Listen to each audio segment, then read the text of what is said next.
pierce the skies, no shadow left, no place to hide. The voice of thunder fills the air. The world will know the King is here.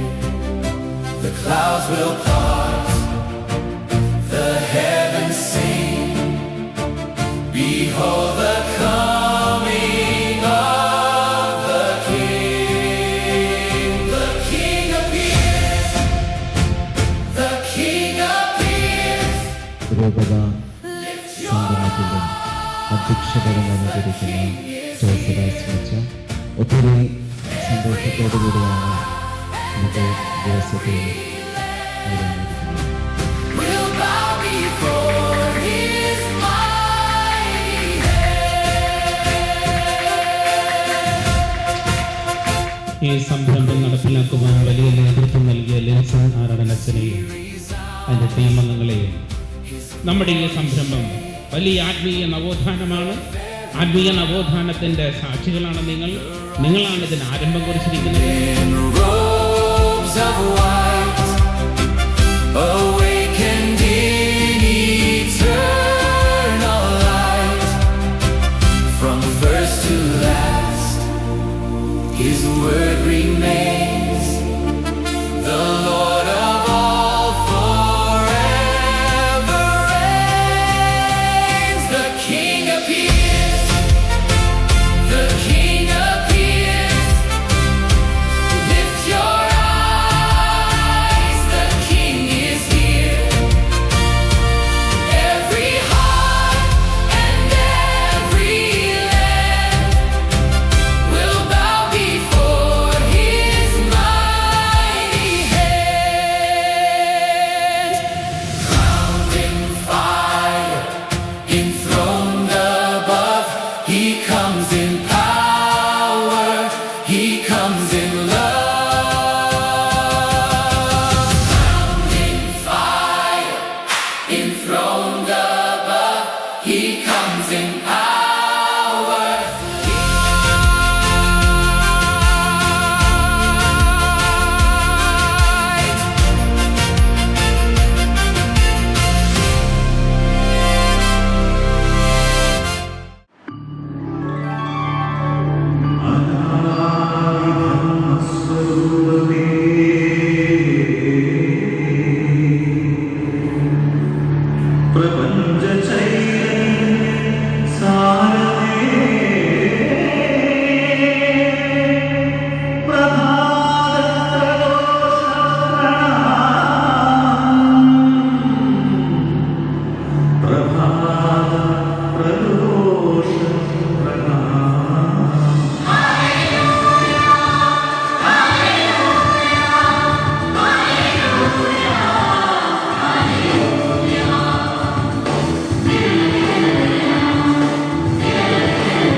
ജീവിതത്തിലേക്കും ആഴപ്പെടുത്തുവാൻ നൂതന മാർഗങ്ങൾ നമ്മുടെ മുന്നിൽ തുറന്നു വയ്ക്കാൻ വെമ്പൽ കൊണ്ടുണർന്നു പ്രവർത്തിക്കുന്ന ഒരു സംവിധാനം നമുക്കുണ്ട്. ബൈബിൾ അപ്പോസ്ലേറ്റ് എന്ന വിശിഷ്ടമായ ഒരു സേവന രംഗം.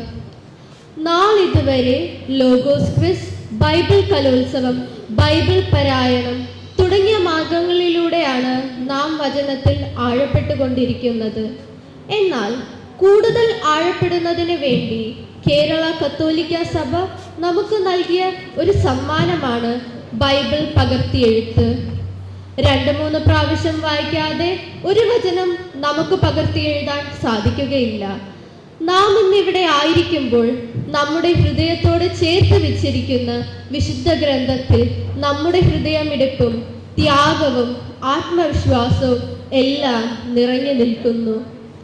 ആത്മാർത്ഥതയോടെ, അതിലുപരി ഏറെ സ്നേഹത്തോടെ നമുക്കായി ഇങ്ങനെ ഒരവസരം നൽകിയ കൊല്ലം രൂപതയെയും ബൈബിൾ അപ്പോസ്ലേറ്റിനെയും ഏറെ നന്ദിയോടെ ഈ വേദിയിൽ സ്മരിക്കാം. കൊല്ലം രൂപതയിൽ ഏറെ തീക്ഷ്ണതയോടെ വിശ്വാസ പരിശീലനത്തിന്റെ ഡയറക്ടറായും ബൈബിൾ കമ്മീഷന്റെ ഡയറക്ടറായും സേവനമനുഷ്ഠിക്കുന്ന reverend doctor Linson K Aradan അച്ഛനെ സ്വാഗത പ്രസംഗത്തിനായി ക്ഷണിക്കുന്നു. ഒരു രൂപത സംഗമത്തിലെ അധ്യക്ഷപദമായിരിക്കുന്ന സ്നേഹബഹുമാനപ്പെട്ട ജോസഫ് ആസ്മച്ച, ഉദ്ഘാടന കർമ്മം നിർവഹിക്കുന്ന KCVC ബൈബിൾ കമ്മീഷൻ സെക്രട്ടറി ബഹുമാനപ്പെട്ട ജോജു കോക്കാടച്ച,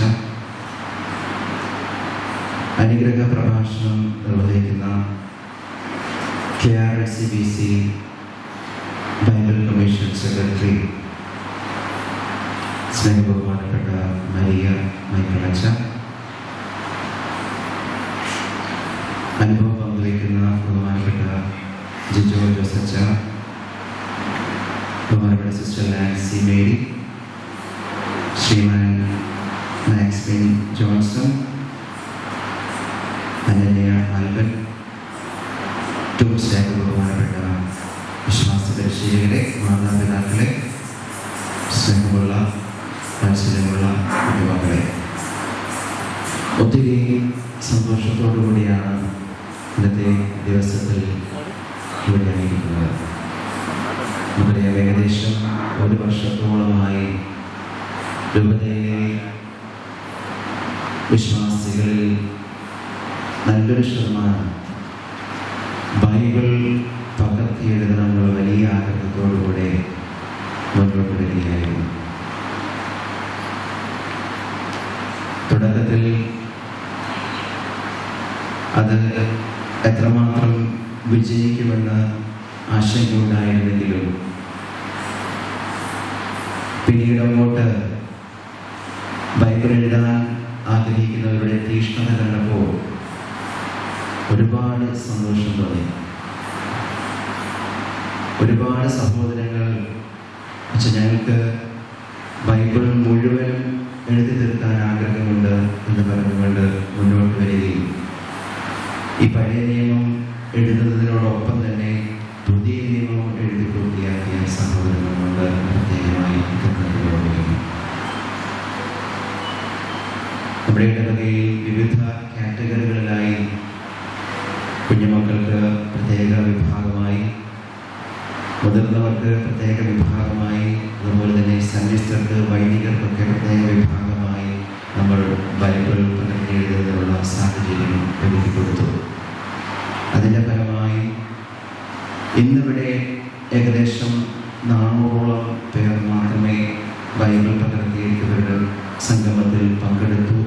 വിശ്വാസികൾ ഈ വലിയ സംരംഭത്തിൽ പങ്കുചേർന്ന് കഴിഞ്ഞു. എല്ലാവർക്കും വരുന്നതിനുള്ള പ്രായോഗികമായ ബുദ്ധിമുട്ടുകളുള്ളതുകൊണ്ട് തന്നെയാണ് ഇന്ന ദിവസം എല്ലാവർക്കും ഇവിടേക്ക് കടന്നു വരാൻ സാധിക്കേണ്ടത്. ഇത്തരണത്തിൽ ഒത്തിരി സ്നേഹത്തോടുകൂടെ എല്ലാവരെയും ഓർക്കുന്നു. ബൈബിൾ പകർത്തിയെഴുതിയ എല്ലാവരെയും കർത്താവ് സമൃദ്ധമായി അനുഗ്രഹിച്ചുകൊണ്ടിരിക്കുകയാണെന്ന് പ്രത്യേകമായിട്ട് ഓർക്കുന്നു. അതിനുള്ള അനുഭവ സാക്ഷ്യങ്ങൾ ഒരുപാട് പേരോട് പറയാനായിട്ട് കടന്നു വന്നിട്ടുണ്ട്. നിങ്ങൾക്ക് ഒരുപാട് അനുഭവ സാക്ഷ്യമുണ്ട് എന്ന് വിശ്വസിക്കുകയും ചെയ്യുന്നു. കഴിഞ്ഞ വർഷം ബൈബിളിലെ ലൂക്കായുടെ സുവിശേഷം പകർത്തി എഴുതി കഴിഞ്ഞ ഒരു കൊച്ചുകുട്ടി എന്നോട് വന്ന് പറഞ്ഞൊരു സാക്ഷ്യമാണ്. ഈ വർഷം ഇത് കുറേ കൂടി വിപുലമായി ചെയ്യണം എന്നുള്ള ആഗ്രഹത്തിലേക്ക് കടന്നു വന്നത്. ആ സാക്ഷ്യത്തിൻ്റെ വെളിച്ചത്തിൽ ഈ വർഷം അനേകം വിശുദ്ധ ബൈബിൾ പകർത്തി എഴുതാനായിട്ട് മുന്നോട്ട് വന്നു. സാക്ഷ്യം എങ്ങനെയായിരുന്നു? ഒന്നിച്ച് പറയുന്നത് എങ്ങനെയാണ്? അച്ഛാ, ഞാൻ ബൈബിൾ പകർത്തി എഴുതുന്നതിന് മുമ്പ് എനിക്കൊരുപാട് നിയോഗങ്ങളുണ്ടായിരുന്നു, ആവശ്യങ്ങളുണ്ടായിരുന്നു, പ്രാർത്ഥനകളുണ്ടായിരുന്നു. അതൊക്കെ കർത്താവിനോട് സമർപ്പിക്കും. പക്ഷേ എനിക്ക് അതൊന്നും സമയത്ത് ലഭിച്ചില്ല. എന്നാൽ ഈ ബൈബിൾ ലൂക്കായുടെ സുവിശേഷം എഴുതി പൂർത്തിയാക്കി കഴിഞ്ഞപ്പോൾ ഞാൻ ആഗ്രഹിച്ച ആ വലിയ കാര്യം എനിക്ക് ലഭിച്ചു. ഞാനൊരു നിയോഗം വെച്ച് പ്രാർത്ഥിച്ച് ബൈബിൾ എഴുതി പൂർത്തിയാക്കി. ആ ഒരു നിയോഗം ബൈബിൾ എഴുതി പൂർത്തിയാക്കിയ നിമിഷം എനിക്ക് സാധിച്ചു. അപ്പോൾ ഇവിടെ ബൈബിൾ എഴുതി പൂർത്തിയാക്കിയ ഒരുപാട് സഹോദരങ്ങളുണ്ട്. ഓർക്കുക, നമ്മളൊരു പ്രാവശ്യം ബൈബിൾ എഴുതണമെങ്കിൽ 3-4 പ്രാവശ്യം ഒരു വചനം വായിക്കണം, അല്ലേ? എഴുതുകയൊക്കെ അറിയാം. ഇത് കൃത്യമായിട്ട് തെറ്റുകൂടാതെ എഴുതണമെങ്കിൽ അത് 3-4 പ്രാവശ്യം വായിക്കണം. അപ്പോൾ ആ വചനം നമ്മുടെ ഹൃദയത്തിലേക്ക് ആഴത്തിൽ പതിക്കുന്നതിന് സഹായിക്കും എഴുതുമ്പോൾ. കാരണം വചനം ദൈവം തന്നെയാണ്. ദൈവം നമ്മുടെ ഹൃദയത്തിലേക്ക് ആഴത്തിൽ കടന്നു വരികയാണ്. ഈ ഒരു സംരംഭത്തിൽ പങ്കാളികളായ എല്ലാവരെയും ആത്മാർത്ഥമായി തരണത്തിൽ അഭിനന്ദിക്കുന്നു. കർത്താവ് വലിയ കൃപ നിങ്ങളുടെ ജീവിതത്തിൽ തീർച്ചയായും ഉണ്ടാകുമെന്ന് ആശംസിക്കുകയും ചെയ്യുന്നു, പ്രാർത്ഥിക്കുകയും ചെയ്യുന്നു. ഞങ്ങളുടെ ഇന്നത്തെ ഈ വലിയ സംഗമം നടത്തിയപ്പോൾ അതിൻ്റെ അധ്യക്ഷ സ്ഥാനം അലങ്കരിക്കാനായി കടന്നു വന്നിരിക്കുന്ന വ്യക്തി നമുക്കേവർക്കും പ്രിയങ്കരനായ ബഹുമാനപ്പെട്ട ജോസ് സദാസനച്ചനാണ്. നമുക്കറിയാം, ഇന്നലെ വരെ വൈകുന്നേരം വരെ അഭിമന്യ പിതാവാണ് ഈ യോഗത്തിന് അധ്യക്ഷനായി കടന്നു വരേണ്ടിയിരുന്നത്. എന്നാൽ അഭിമന്യ പിതാവിന് വളരെ അത്യാവശ്യമായി ഒരു സിസ്റ്റർ പ്രഭാമേരിയുടെ മൃതസംസ്കാര ശുശ്രൂഷയിൽ പങ്കെടുക്കേണ്ടതുള്ളതുകൊണ്ട് അപ്പോൾ അത് നടക്കുകയാണ്. നമ്മുടെ പ്രോഗ്രാമിൽ പിതാവിനെ സംബന്ധിക്കാൻ സാധിക്കുകയില്ല എന്നറിയിക്കുകയും പിതാവിൻ്റെ നിർദ്ദേശപ്രകാരം ബഹുമാനപ്പെട്ട ജോസഫ് ദാസനച്ചനെ ഒരു കർത്തവ്യം നമ്മളെ ഏൽപ്പിക്കുകയുമായിരുന്നു. ഇതുകൊണ്ട് മോചിതനായ ഒരു വ്യക്തി തന്നെയാണ് അധ്യക്ഷപദം അലങ്കരിക്കുന്നത്. രൂപതയുടെ ജനറൽ മിനിസ്ട്രി കോർഡിനേറ്ററാണ് ബഹുമാനപ്പെട്ട ജോസഫ് ദാസനച്ചൻ. തലശ്ശേരിയിലെ നമ്മുടെ ഓഫീസിനോടടുത്ത് തന്നെയുള്ള BCCയുടെ കേന്ദ്രത്തിൽ BCCയുടെ ഡയറക്ടറായ അച്ഛൻ ശുശ്രൂഷ ചെയ്തു വരുന്നു. നമുക്കറിയാം, അച്ഛൻ ശുശ്രൂഷ ചെയ്ത സമയം മുതൽ ഒത്തിരി കാര്യങ്ങൾ മനോഹരമായ തീക്ഷ്ണതയോടുകൂടെ ചെയ്തുകൊണ്ടിരിക്കുകയാണ്. BCC കൂട്ടായ്മയിലെ അംഗങ്ങളെന്ന നിലയിൽ നിങ്ങൾക്കും അതിനെക്കുറിച്ച് വ്യക്തമായി അറിയാം. അച്ഛൻ്റെ വലിയ തീക്ഷ്ണത, അച്ഛൻ്റെ വലിയ ചുറുചുറുക്കോടെയുള്ള പ്രവർത്തനങ്ങൾ നമുക്ക് ഏവർക്കും വലിയ മാതൃകയാണ്. ഇന്നത്തെ ദിവസം വളരെ സന്തോഷത്തോടുകൂടി, ഇന്നലെ വൈകിയാണ് അറിയിച്ചതെങ്കിലും ഒത്തിരി സന്തോഷത്തോടുകൂടെ എപ്പോഴും വലിയ സ്നേഹത്തോടുകൂടെ കൂടെ നിൽക്കുന്ന ബഹുമാനപ്പെട്ട ജോസഫ് ദാസനച്ചൻ വരാമെന്ന് കേൾക്കുകയും ഈ മീറ്റിംഗ് അധ്യക്ഷത അലങ്കരിക്കുകയും ചെയ്തു. ഏറ്റവും സ്നേഹത്തോടുകൂടെ എല്ലാവരുടെയും നാമത്തിൽ ബഹുമാനപ്പെട്ട ജോസഫ് ദാസനച്ചനെ നമ്മുടെ ഈ യോഗത്തിലേക്ക് അധ്യക്ഷ പദത്തിലേക്ക് സ്വാഗതം ചെയ്യും. നമ്മുടെ വേദിയിൽ നമുക്ക് പരിചിതമല്ലാത്ത 2 മുഖങ്ങളാണ് കൂടെയുള്ളത്. എന്നാൽ കേരള സഭയിൽ വളരെ ഏറെ പോപ്പുലറായിട്ടുള്ള 2 വ്യക്തികളാണ്. അച്ഛൻ തൻ്റെ ഉപരിപഠനത്തിനായി പാരീസിലെ കാത്തലിക് യൂണിവേഴ്സിറ്റിയിലേക്ക് പോവുകയും അവിടെ നിന്ന് ബൈബിൾ പഠനത്തിൽ ഡോക്ടറേറ്റ് കരസ്ഥമാക്കുകയും ചെയ്ത വ്യക്തിത്വമാണ്. ഏറ്റവും ഉചിതനായ വ്യക്തിത്വത്തിൻ്റെയാണ് കേരള കത്തോലിക്ക മെത്രാൻ സമിതി ബൈബിൾ കമ്മീഷൻ്റെ സെക്രട്ടറിയാണ് നിയമിച്ചിരിക്കുന്നത്. ഈ കഴിഞ്ഞ കാലയളവിൽ തന്നെ നൂതനമായ ഒരുപാട് കാര്യങ്ങൾ ചെയ്യാൻ അച്ഛൻ തീക്ഷ്ണത പ്രകടിപ്പിച്ചുകൊണ്ടിരിക്കുകയാണ്. അതിൻ്റെ പ്രതിഫലനമാണ് ബൈബിൾ പകർത്തി എഴുതുക എന്നുള്ള വലിയ ഉദ്യമം. അച്ഛൻ്റെ വലിയ ഒരു സംഭാവനയാണ്. അതിൽ നമുക്കും പങ്കു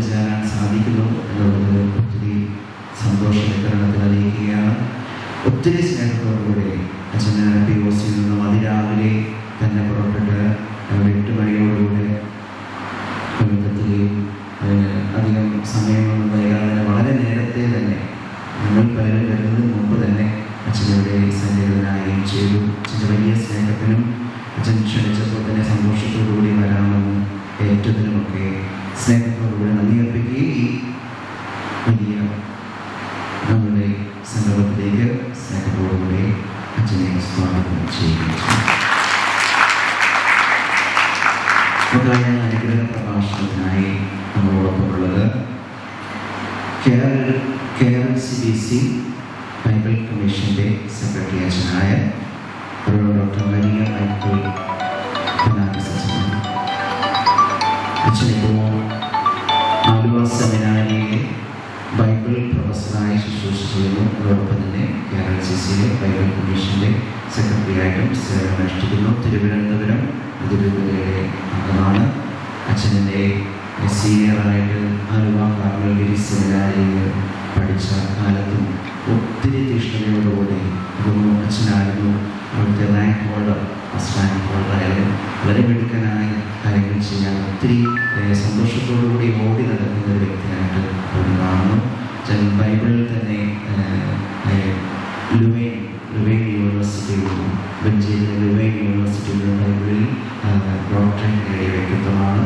ഇന്നത്തെ ദിവസം വളരെ അടുത്തൊരു സുഹൃത്തു കൂടിയാണ്. ഇന്നത്തെ ദിവസം സന്തോഷത്തോടുകൂടി കടന്നു വന്ന അനുഗ്രഹ പ്രഭാഷണം നൽകാമെന്ന് ഏറ്റ ബഹുമാനപ്പെട്ട മരിയ മൈക്കിൾ അച്ഛനെ സ്നേഹത്തോടുകൂടി സ്വാഗതം ചെയ്യുന്നു. നമുക്കറിയാം, നമ്മുടെ പ്രിയപ്പെട്ട അച്ഛന്മാരിൽ ഒരാളാണ് ബഹുമാനപ്പെട്ട ഫാദർ ജിജോ ജോസ്. കല്ലട ഇടവകയിലെ വികാരിയായിട്ട് ശുശ്രൂഷ ചെയ്യുന്നു.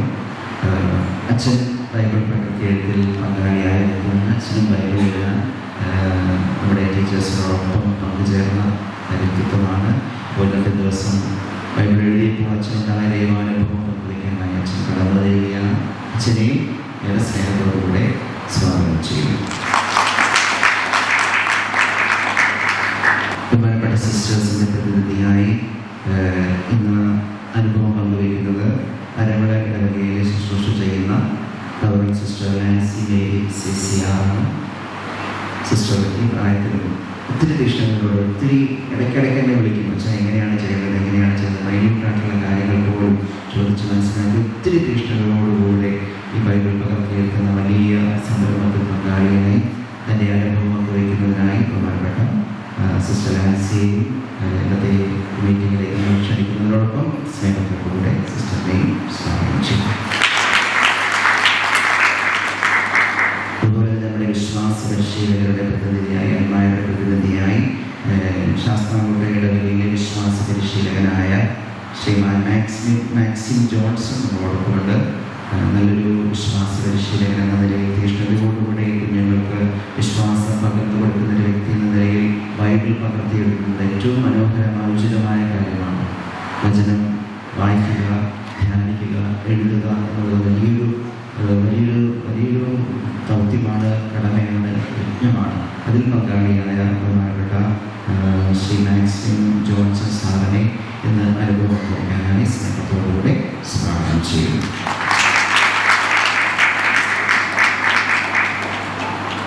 നമ്മുടെ കുഞ്ഞുമക്കളുടെ പ്രതിനിധിയായി കടവൂർ ഇടവകയിലെ അനന്യ ആൽബൻ നമ്മളോടൊപ്പമുണ്ട്. അനന്യ രൂപതയിലെ വിവിധങ്ങളായ മത്സരങ്ങളിലൊക്കെ പങ്കെടുക്കുകയും എപ്പോഴും തന്നെ ഒന്നാം സ്ഥാനം കരസ്ഥമാക്കുകയും ചെയ്യുന്ന കുട്ടികളിൽ ഒരാളാണ്. അതുപോലെ തന്നെ സ്കൂളിലും ഇപ്രാവശ്യം 10ാം ക്ലാസ്സിൽ സ്കൂൾ ടോപ്പറായി വലിയ വിജയത്തിൻ്റെ കൊടുമുടിയിൽ നിൽക്കുന്ന കുട്ടിയാണ്. അവളെയും സ്നേഹത്തോടുകൂടെ നമ്മുടെ ഇന്നത്തെ മീറ്റിങ്ങിലേക്ക് സ്വാഗതം ചെയ്യുന്നു. ഇനി സ്വാഗതം ചെയ്യാൻ ഉള്ളത് നിങ്ങൾ തന്നെയാണ്. കാരണം നമ്മളെല്ലാവരും ഒരുമിച്ചാണ് ഈ ബൈബിൾ പകർത്തിയെഴുത്തിൽ പങ്കാളികളായത്. ഒത്തിരി സ്നേഹത്തോടുകൂടെ ഒരുപാട് പേര് ഈ ദിവസങ്ങളൊക്കെയും ബൈബിൾ പകർത്തിയെഴുത്തുന്നതിൻ്റെ കാര്യങ്ങൾ അറിയിച്ച നിമിഷം മുതൽ ഒത്തിരി ചെറിയ ചെറിയ കാര്യങ്ങൾ പോലും അറിയാനായി തീഷ്ണതയോടുകൂടെ വിളിക്കുന്നുണ്ടായിരുന്നു. അത് നിങ്ങളുടെ ആ ഒരു താല്പര്യവും നിങ്ങളുടെ ആ തീഷ്ണമായ വിശ്വാസവും കൊണ്ടാണ്. അപ്പോൾ ഇന്നത്തെ ദിവസം ഈ ഒരു മീറ്റിങ്ങിലേക്ക് ഏറ്റവും സ്നേഹത്തോടുകൂടി എല്ലാവിധമായ പ്രാർത്ഥനയോടുകൂടി നിങ്ങളെല്ലാവരെയും സ്വാഗതം ചെയ്യുന്നു. എല്ലാവർക്കും ഈ മീറ്റിങ്ങിലേക്ക് ഹൃദയംഗമായ സ്വാഗതം.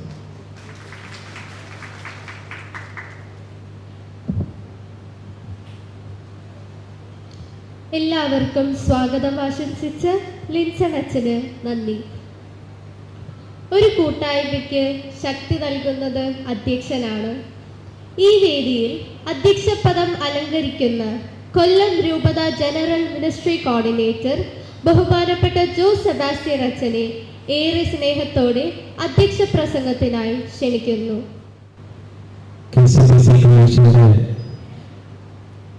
ഈ വലിയൊരു അനുഭവമായിട്ടെടുത്ത് നമ്മുടെ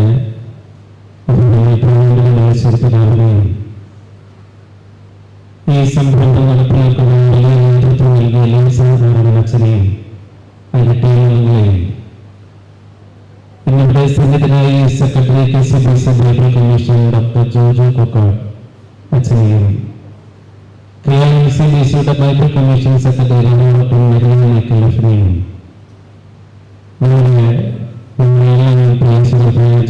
ജോസഫിന് അനുഭവം പങ്കുവയ്ക്കുന്നുണ്ടെന്ന് അതുപോലെ ഇടപെടലിലെ നഴ്സിംഗ് സിസ്റ്റർ അനുഭവം പങ്കുവയ്ക്കുന്നുണ്ട്.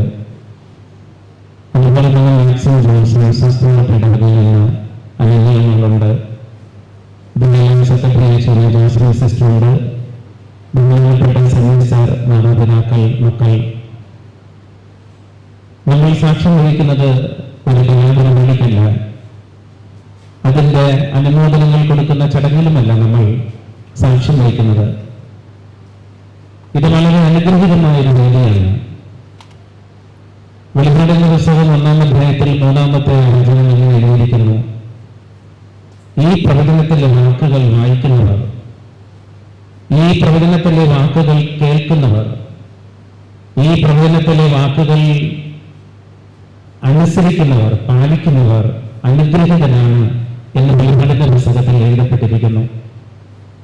അപ്പോൾ ഏറ്റവും മഹത്തായ ഈ ഒരു സംരംഭം കൂടി കേൾക്കുകയും വായിക്കുകയും പാലിക്കുകയും അതിനു മുമ്പായി എഴുതപ്പെടുകയും ചെയ്ത ഒരു കാലഘട്ടമുണ്ട്. നമ്മളുടെ ബൈബിൾ പണ്ഡിതന്മാരാണ് ഇരിക്കുന്നത്. അപ്പോൾ ഈ ബൈബിൾ നമ്മുടെ വീട്ടിലെ സ്റ്റാൻഡിൽ, നമ്മുടെ തിരുഹൃദയത്തിന്റെ മുമ്പിൽ ഇരിക്കണമെങ്കിൽ എത്രയോ നൂറ്റാണ്ടുകളായി മിഷനറിമാരും വിശുദ്ധരുമൊക്കെ എത്ര തപസ്സോടുകൂടി കഠിനാധ്വാനം ചെയ്ത് പ്രസിദ്ധീകരിക്കപ്പെട്ട ബൈബിളാണ് നമ്മുടെ വീട്ടിലിരിക്കുന്നത്.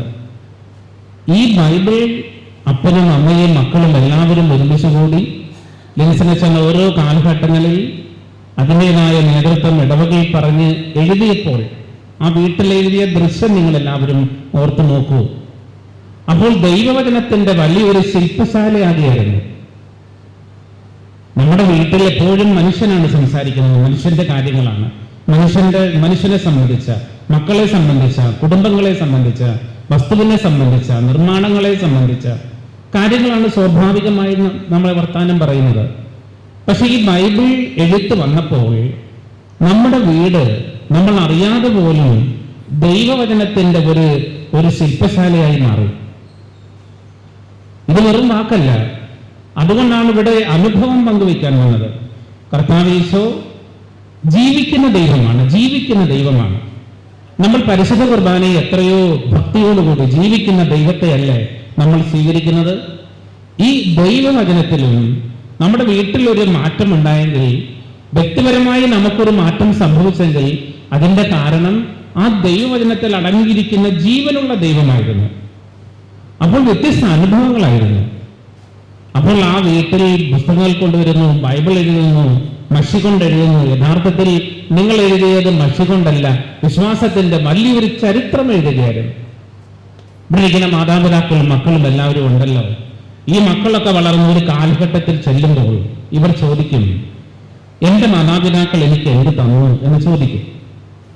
സ്വാഭാവികമായി അതിനു വേണ്ടിയിട്ടാണ് വസ്തുവും വീടും സമ്പത്തും ഒക്കെ കൊടുക്കാനായിട്ടാണ് നിങ്ങൾ കഷ്ടപ്പെടുന്നത്. എല്ലാവരും ബഹുഭൂരിപക്ഷം പേരും കഷ്ടപ്പെടുന്നത്. എന്നാൽ യഥാർത്ഥത്തിൽ വലിയൊരു സമ്പത്ത് എന്താണെന്ന് അറിയാമോ? ഈ വിശ്വാസ പൈതൃകമാണ്. ഈ വിശ്വാസ പൈതൃകമാണ് നമ്മൾ കൊടുക്കുന്ന ഏറ്റവും വലിയ സമ്പത്ത്. നമ്മൾ ഈ ലോകത്തില്ലെങ്കിലും അവരോർക്കും, വിശുദ്ധ ഗ്രന്ഥം കാണുമ്പോൾ അവരോർക്കും, ഞാൻ എഴുതിയത്, എൻ്റെ അപ്പൻ കൂടുണ്ടായിരുന്നു, എൻ്റെ അമ്മ കൂടുണ്ടായിരുന്നത്, പ്രോത്സാഹിപ്പിച്ചത്, ഈ ചടങ്ങിൽ പങ്കെടുത്തത് ഇവർ ഒരിക്കലും മറക്കില്ല. കാരണം അതൊരു നിങ്ങൾ കൊടുക്കുന്ന വിശ്വാസ ചരിത്രമാണ് ഈ മക്കൾക്ക് കൊടുത്തത്. അതിൽ അഭിമാനിക്കുക.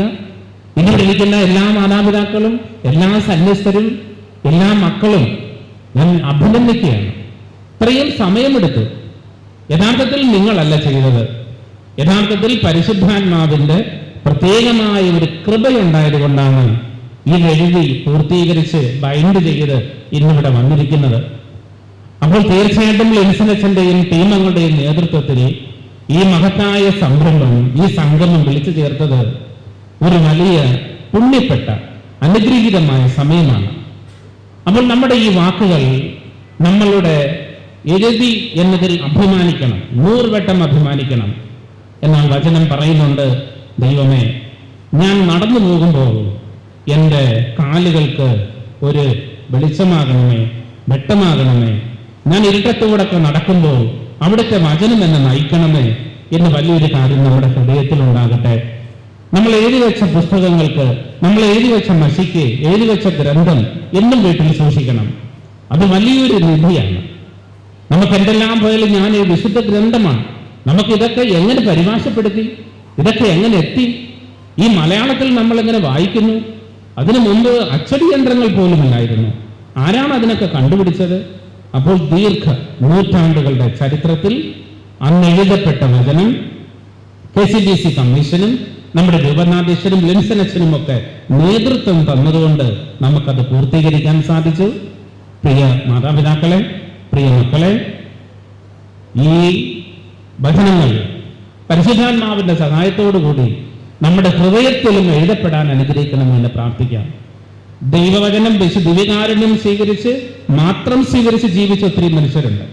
അതുപോലെ തന്നെ ദൈവവചനം പറയുന്നത് എന്തെന്നറിയാമോ? ഒരു തേൻ പോലെ.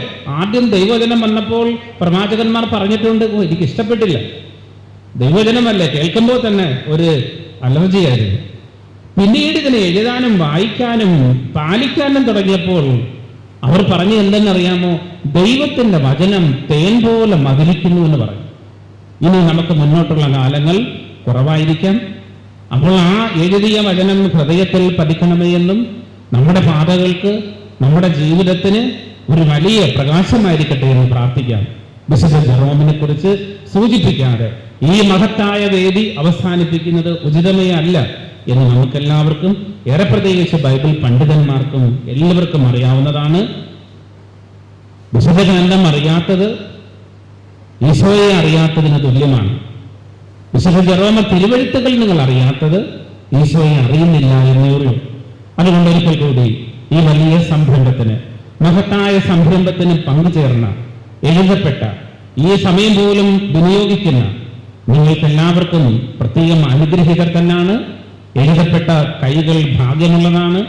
അപ്പനും അമ്മയും കുടുംബവുമായി എഴുതപ്പെട്ട ഉൽപ്പത്തി മുതൽ മലാക്കി വരെ എഴുതിയവരുണ്ട്, ഉൽപ്പത്തി പുസ്തകം എഴുതിയവരുണ്ട്, വ്യക്തിപരമായി എഴുതിയവരുണ്ട്, യൂണിറ്റ് എഴുതിയവരുണ്ട്, കുടുംബമായി ചേർന്ന് എഴുതിയവരുണ്ട്, കാറ്റഗിസം സിസ്റ്റേഴ്സ് ടീച്ചേഴ്സ് എഴുതിയവരുണ്ട്, കോൺവെന്റുകൾ എഴുതിയവരുണ്ട്, വൈദികർ എഴുതിയവരുണ്ട്. അപ്പോൾ നമ്മുടെ വലിയൊരു ആത്മീയ നവോത്ഥാനം കൂടിയാണ്. ഒത്തിരി നവോത്ഥാനങ്ങളെ കുറിച്ച് നമ്മൾ കേട്ടിട്ടുണ്ടല്ലോ. നിലവിലിരിക്കുന്ന സ്ഥിതിയിൽ നിന്നും വ്യത്യസ്തമായി വേറെ വളരുവാനുള്ള ഒരു വഴിയുണ്ടല്ലോ, നവോത്ഥാനം. അതുകൊണ്ട് ബഹുമാനപ്പെട്ട നമ്മുടെ ലിൻസനച്ചനും അല്ലെങ്കിൽ KCBCയുടെ ബൈബിൾ കമ്മീഷനും നമ്മെ വിളിക്കുന്നത് ഒരു ആത്മീയ നവോത്ഥാനത്തിന് വേണ്ടിയിട്ടാണ്. ബൈബിൾ കയ്യിലിരിക്കുന്നത് ഇന്നെല്ലാവരും യാത്ര ചെയ്തല്ലോ. നിങ്ങളുടെ കാറിലുണ്ടായിരുന്നു, നിങ്ങളുടെ ഓട്ടോയിലുണ്ടായിരുന്നു, നിങ്ങളുടെ കയ്യിലുണ്ടായിരുന്നു. ഏറ്റവും വലിയൊരു ജീവനായിരുന്നു അതെല്ലാം. അതുകൊണ്ട് നമ്മുടെ ഈ സംരംഭം വലിയ ആത്മീയ നവോത്ഥാനമാണ്. ആത്മീയ നവോത്ഥാനത്തിന്റെ സാക്ഷികളാണ് നിങ്ങളാണ് ഇതിന് ആരംഭം കുറിച്ചിരിക്കുന്നത്. ഒരിക്കൽ കൂടി അഭിമന്യ പിതാവിന്റെയും ഇവിടെ ഞങ്ങളുടെ എല്ലാവരുടെയും പേരിൽ ഞാൻ ആത്മാർത്ഥമായി ഒരിക്കൽ കൂടി നിങ്ങളെ അഭിനന്ദിക്കുന്നു. ദൈവം നമുക്ക് ദൈവവചനം വഴിയിലെ യാത്രയായിരിക്കട്ടെ. വെളിപാടിന്റെ പുസ്തകത്തിൽ പറയുന്ന ഒരു കാര്യം കൂടി, സ്നേഹമുള്ളവരെ, ഈ കാലത്തിൽ നമുക്ക് എന്താണ് വേണ്ടതെന്ന് വെളിപാടിന്റെ പുസ്തകം വെളിപ്പെടുത്തുന്നു. എന്താണ് വേണ്ടത്? വിശുദ്ധരുടെ സഹനശക്തിയും വിശ്വാസവും ഉണ്ടെങ്കിൽ മാത്രമേ ജീവിക്കാൻ പറ്റുകയുള്ളൂ. വിശുദ്ധരുടെ സഹനശക്തി, വിശുദ്ധരുടെ വിശ്വാസം ഉണ്ടെങ്കിൽ മാത്രമേ ഈ കാലഘട്ടത്തിൽ ജീവിക്കാൻ പറ്റുകയുള്ളൂ. അങ്ങനെയാണ് ആയിരുന്നവനും ആയിരിക്കുന്നവനും വരാനിരിക്കുന്നവനുമായ സർവശക്തനായ ദൈവത്തിന് എല്ലാ സ്തുതിയും മഹത്വവും നൽകേണ്ടത് എന്ന് പഠിപ്പിക്കുന്നുണ്ട്. അതുകൊണ്ട് നമ്മുടെ ഈ വിശ്വാസയാത്ര, ഈ ആത്മീയ നവോത്ഥാനം കുടുംബങ്ങൾ ശില്പശാലയായ ചരിത്രം നമ്മുടെ ദൈവം പരിശുദ്ധാത്മാവ് അനുഗ്രഹിക്കട്ടെ. അതുകൊണ്ട് ഈ സംരംഭത്തിൽ എല്ലാ വിജയികൾക്കും, എല്ലാ കയ്യെഴുത്ത് പ്രതിനിധികൾക്കും ഒരിക്കൽ കൂടി എല്ലാ അഭിനന്ദനങ്ങളിലും പ്രാർത്ഥനകളിലും അർപ്പിച്ചുകൊണ്ട് നിർത്തുന്നു. ദൈവം അനുഗ്രഹിക്കട്ടെ. അധ്യക്ഷ പ്രസംഗം നിർവഹിച്ച് ബഹുമാനപ്പെട്ട ജോ സെബാസ്റ്റ്യൻ അച്ഛന് സ്നേഹത്തോടെ നന്ദി. അടുത്തതായി പകർത്തിയെഴുതിയ ബൈബിൾ പ്രകാശനം ചെയ്തുകൊണ്ട് ഉദ്ഘാടനം നിർവഹിക്കുന്നതിനായി റെവറൻഡ് ഡോക്ടർ ജൂജു കോക്കാട് അച്ഛനെയും അത് ഏറ്റുവാങ്ങുന്നതിനായി കൊല്ലം രൂപത ജനറൽ മിനിസ്ട്രി കോർഡിനേറ്റർ ബഹുമാനപ്പെട്ട ജോ സെബാസ്റ്റ്യൻ അച്ഛനെയും KRLCBC Bible commission secretary Reverend doctor Maria Michael അച്ഛനെയും ക്ഷണിക്കുന്നു.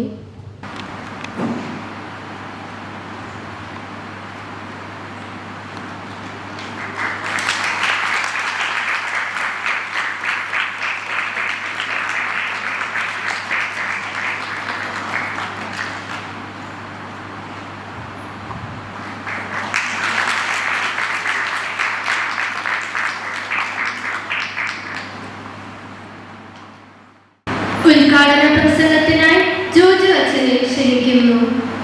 ഈ മനോഹര കൂട്ടായ്മയ്ക്ക് അധ്യക്ഷം വഹിക്കുന്ന കൊല്ലം രൂപത ജനറൽ മിനിസ്ട്രി കോർഡിനേറ്റർ പതിയായി ബഹുമാനപ്പെട്ട ജോ സെബാസ്റ്റ്യൻ അച്ഛൻ, കേരളത്തിന്റെ സന്ദേശം നൽകുന്നതിന് വേദിയിലായിരിക്കുന്ന KRLCC ബൈബിൾ കമ്മീഷൻ സെക്രട്ടറി, ഒപ്പം തന്നെ KCBCയുടെ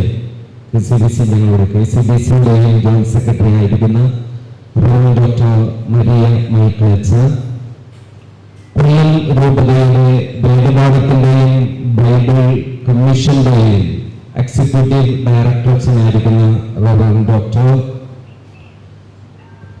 ആറാടൻ അച്ഛൻ, വേദിയിലിരിക്കുന്ന ജിജു അച്ഛൻ, ബഹുമാനപ്പെട്ട സിസ്റ്റേഴ്സ്,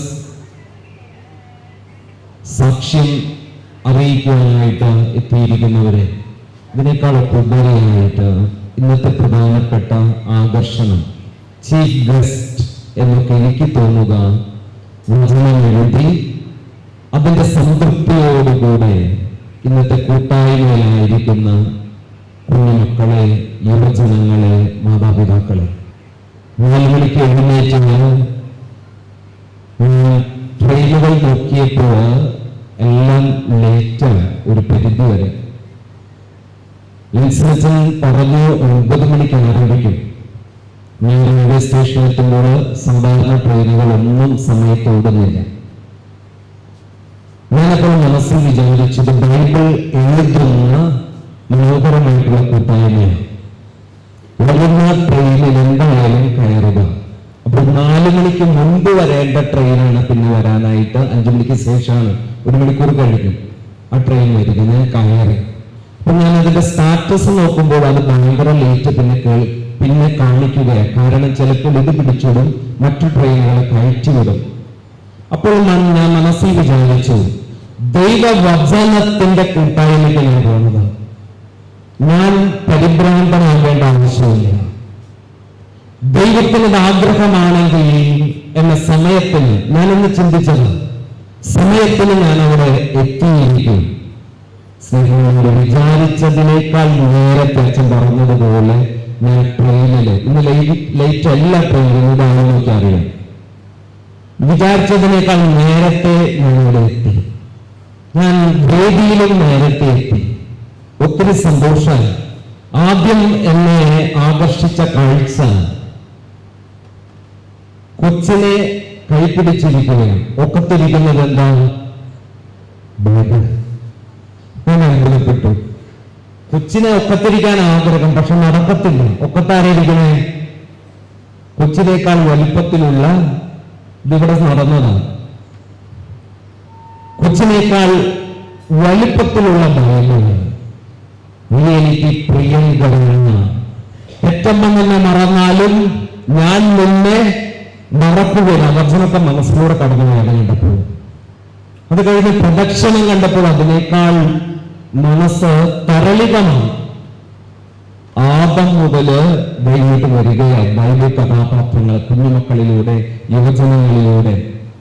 ആദം മുതല് മോശ മുതല് ഓരോ കഥാപാത്രങ്ങൾ, പ്രവാചകന്മാര്, പുതിയ നിയമത്തിലെ മാതാവ് സ്നാപകന, ഞാൻ ഓരോരുത്തരുടെ ചില സൈഡിൽ കൂടെ പോകുമ്പോൾ പേര് വിളിച്ചു, മോശ. അപ്പൊ ആളുകൾ നോക്കണം, എന്നെ നോക്കണം. മാതാവെ, അപ്പൊ എന്നെ നോക്കണം. അവർക്കും അറിയാം ഞാൻ അത്തരത്തിലെ മനോഹരമായിട്ടുള്ള കൂട്ടായ്മയിലേക്ക് ഒന്ന് കടന്നു വരാനായിട്ട് സാധിക്കുക എന്നുള്ളത് വലിയ അനുഗ്രഹമായിട്ട് ഞാൻ കാണുകയാണ്. സ്നേഹമുള്ളവരെ, ഉദ്ഘാടന പ്രസംഗം നീട്ടിപ്പോകേണ്ടതില്ല. ഞങ്ങൾക്ക് വേണ്ടത് അനുഭവ സാക്ഷ്യങ്ങളാണ്. ലിൻസനച്ചൻ ആദ്യമേ തന്നെ പറഞ്ഞു കഴിഞ്ഞു. അച്ഛൻ എഴുതുമ്പോൾ മനസ്സിലൊരാഗ്രഹം, ഒരു നിയോഗം വെച്ചിരുന്നു. എഴുതി തീരുമ്പോഴേക്കും അത് പൂർത്തിയായി കഴിഞ്ഞിരിക്കുന്നു. ഇപ്പോൾ ഉദ്ഘാടനം ചെയ്യപ്പെട്ട എഴുതിയ ബൈബിൾ, സമ്പൂർണ്ണ ബൈബിൾ ഞങ്ങൾ ചോദിച്ചു എത്ര ദിവസം? 222 ദിവസം കൊണ്ട് എഴുതിയ ബൈബിൾ. 222 ദിവസം കൊണ്ട് എഴുതിയ ബൈബിൾ. സ്നേഹമുള്ളവർ, ഇത് KCBC കേരള മെത്രാൻ സമിതിയോ കൊല്ലം രൂപതയോ കണ്ടെത്തിയ ഒരു ആധ്യാത്മിക കൃത്യമല്ല. KCBC വിശ്വാസികൾക്കൊരു പണിയില്ല, അവർക്കൊരു പണിയിരിക്കട്ടെ എന്ന് കണ്ട് അവർക്ക് കൊടുക്കുന്ന ഒരു ആധ്യാത്മിക ചര്യയല്ല. വചനത്തിൽ തന്നെ വ്യക്തതയോടുകൂടെ പറയുന്നുണ്ട്, നീ വചനം എഴുതണം, നീ വചനം എഴുതണം. നിയമാവർത്തന പുസ്തകം 17-ാം അധ്യായം 18-ാം വാക്യം വെറുതെ ഒന്ന് മറച്ചു നോക്കി, അല്ലെങ്കിൽ എഴുതി വെച്ചോ. നിയമാവർത്തന പുസ്തകം 17-ാം അധ്യായം 18-ാം വാക്യത്തില് മോശയുടെ മരണപ്രസംഗമാണത്. മോശയുടെ മരണപ്രസംഗം, മരിക്കാൻ പോകുന്നതിന് മുമ്പ് ഫെയർവെൽ സ്പീച്ച്. ഇപ്പൊ രാജാക്കന്മാരോടെന്ന പോലെ ഇസ്രായേൽ ജനത്തിന് കൊടുക്കുന്ന കർത്തവ്യങ്ങളിൽ പറയുകയാണ്, വചനത്തിന്റെ, നിയമഗ്രന്ഥത്തിന്റെ ഒരു പകർപ്പ് നീ എഴുതി സൂക്ഷിക്കണം. സാധിക്കുന്ന സമയത്തൊക്കെ നീ അത് വായിക്കണം, നീ അത് പാലിക്കാൻ ശ്രമിക്കണമെന്നാണ് നിയമാവർത്തന പുസ്തകം 17-ാം അധ്യായം 18-ഉം 19-ഉം. ദൈവം ആവശ്യപ്പെടുന്നത് നീ വചനം എഴുതണം, നീ വചനം വായിക്കണം. നിയമാവർത്തന പുസ്തകം കഴിഞ്ഞു വരുന്ന പുസ്തകമാണ് ജോഷുവയുടെ പുസ്തകം. ജോഷുവയുടെ പുസ്തകം 1-ാം അധ്യായം 8-ാം വാക്യം എടുത്തു നോക്കുക. ജോഷുവയുടെ പുസ്തകം 1-ാം അധ്യായം 8-ാം വാക്യം. ദിവസവും രാവും പകലും നീ ഇത് വായിക്കാൻ ശ്രമിക്കണം, വായിക്കണം. സാധിക്കുന്ന സമയത്തൊക്കെ പാലിക്കുക. എപ്പോഴും പറ്റുന്നില്ല, മനുഷ്യരാ. നീ ദിവസവും വായിക്കണം. വായിച്ചാൽ നിനക്ക് എന്ത് സംഭവിക്കും? അഭിവൃദ്ധി ഉണ്ടാകും, വിജയമുണ്ടാകും. വചനം പറയുകയാ, നീ ദിവസവും വചനം വായിച്ചാല് നിന്റെ ജീവിതത്തില് അഭിവൃദ്ധി ഉണ്ടാകും, വിജയമുണ്ടാകും. വചനം എഴുതണം, വചനം വായിക്കണം. ഹെബ്രായ ലേഖനം 4-ാം അധ്യായം 12-ാം വാക്യം നിങ്ങളിപ്പോ കാണാപ്പാഠം പറയും, ഒന്ന് പറഞ്ഞു നോക്കിയേ. ഹെബ്രായ 4:12 പറഞ്ഞേ, ഉറക്കെ പറഞ്ഞേ.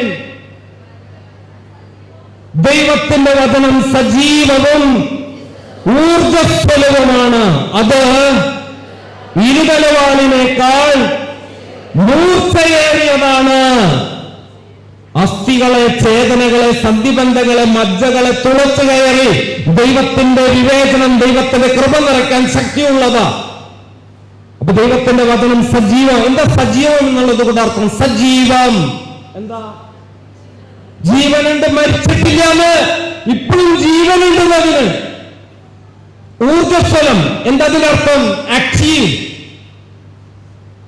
അതെപ്പോഴും പ്രവർത്തിച്ചുകൊണ്ടിരിക്കുക, ആക്റ്റീവാണ്, പ്രവർത്തിക്കാതിരിക്കില്ല എന്ന് ദൈവത്തിന്റെ വചനം. ഇരുതലവാളിനേക്കാൾ മൂർച്ചയുള്ളതാ. വീട്ടിലുള്ളത് എത്ര തലയുള്ളതാ? ഒരു തലയുള്ള കത്തിയാണ്, അല്ലെങ്കിൽ വെട്ടുകത്തി.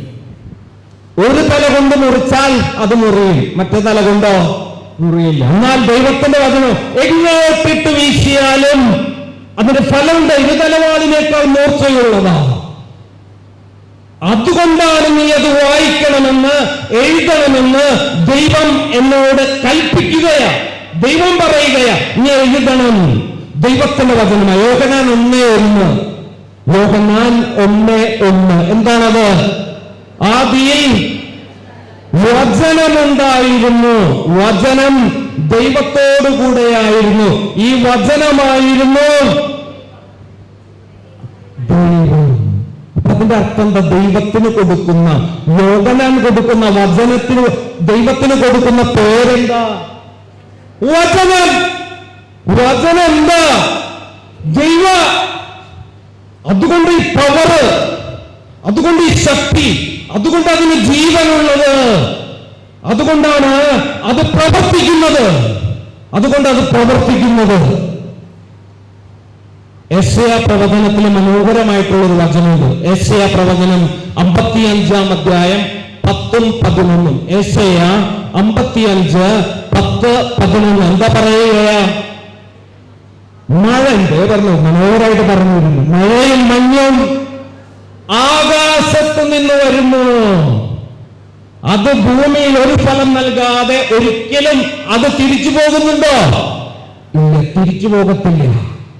ആകാശത്ത് നിന്ന് വരുന്ന മഴയും മഞ്ഞും ഭൂമിയെ നനപ്പിച്ച് സസ്യലതാദികളെ കിളിർപ്പിച്ച് മനുഷ്യർക്ക് ആഹാരവും ഈ സസ്യലതാദികൾക്ക് ഭക്ഷണവുമായി മാറുന്നത് പോലെയാണ് ദൈവത്തിന്റെ വചനം. 11-ാമത്തെ വാക്യം, നീ വായിക്കുന്ന, നീ എഴുതുന്ന വചനം അത് നിന്റെ ജീവിതത്തില് തക്ക സമയത്ത് ഫലം പുറപ്പെടുവിക്കും.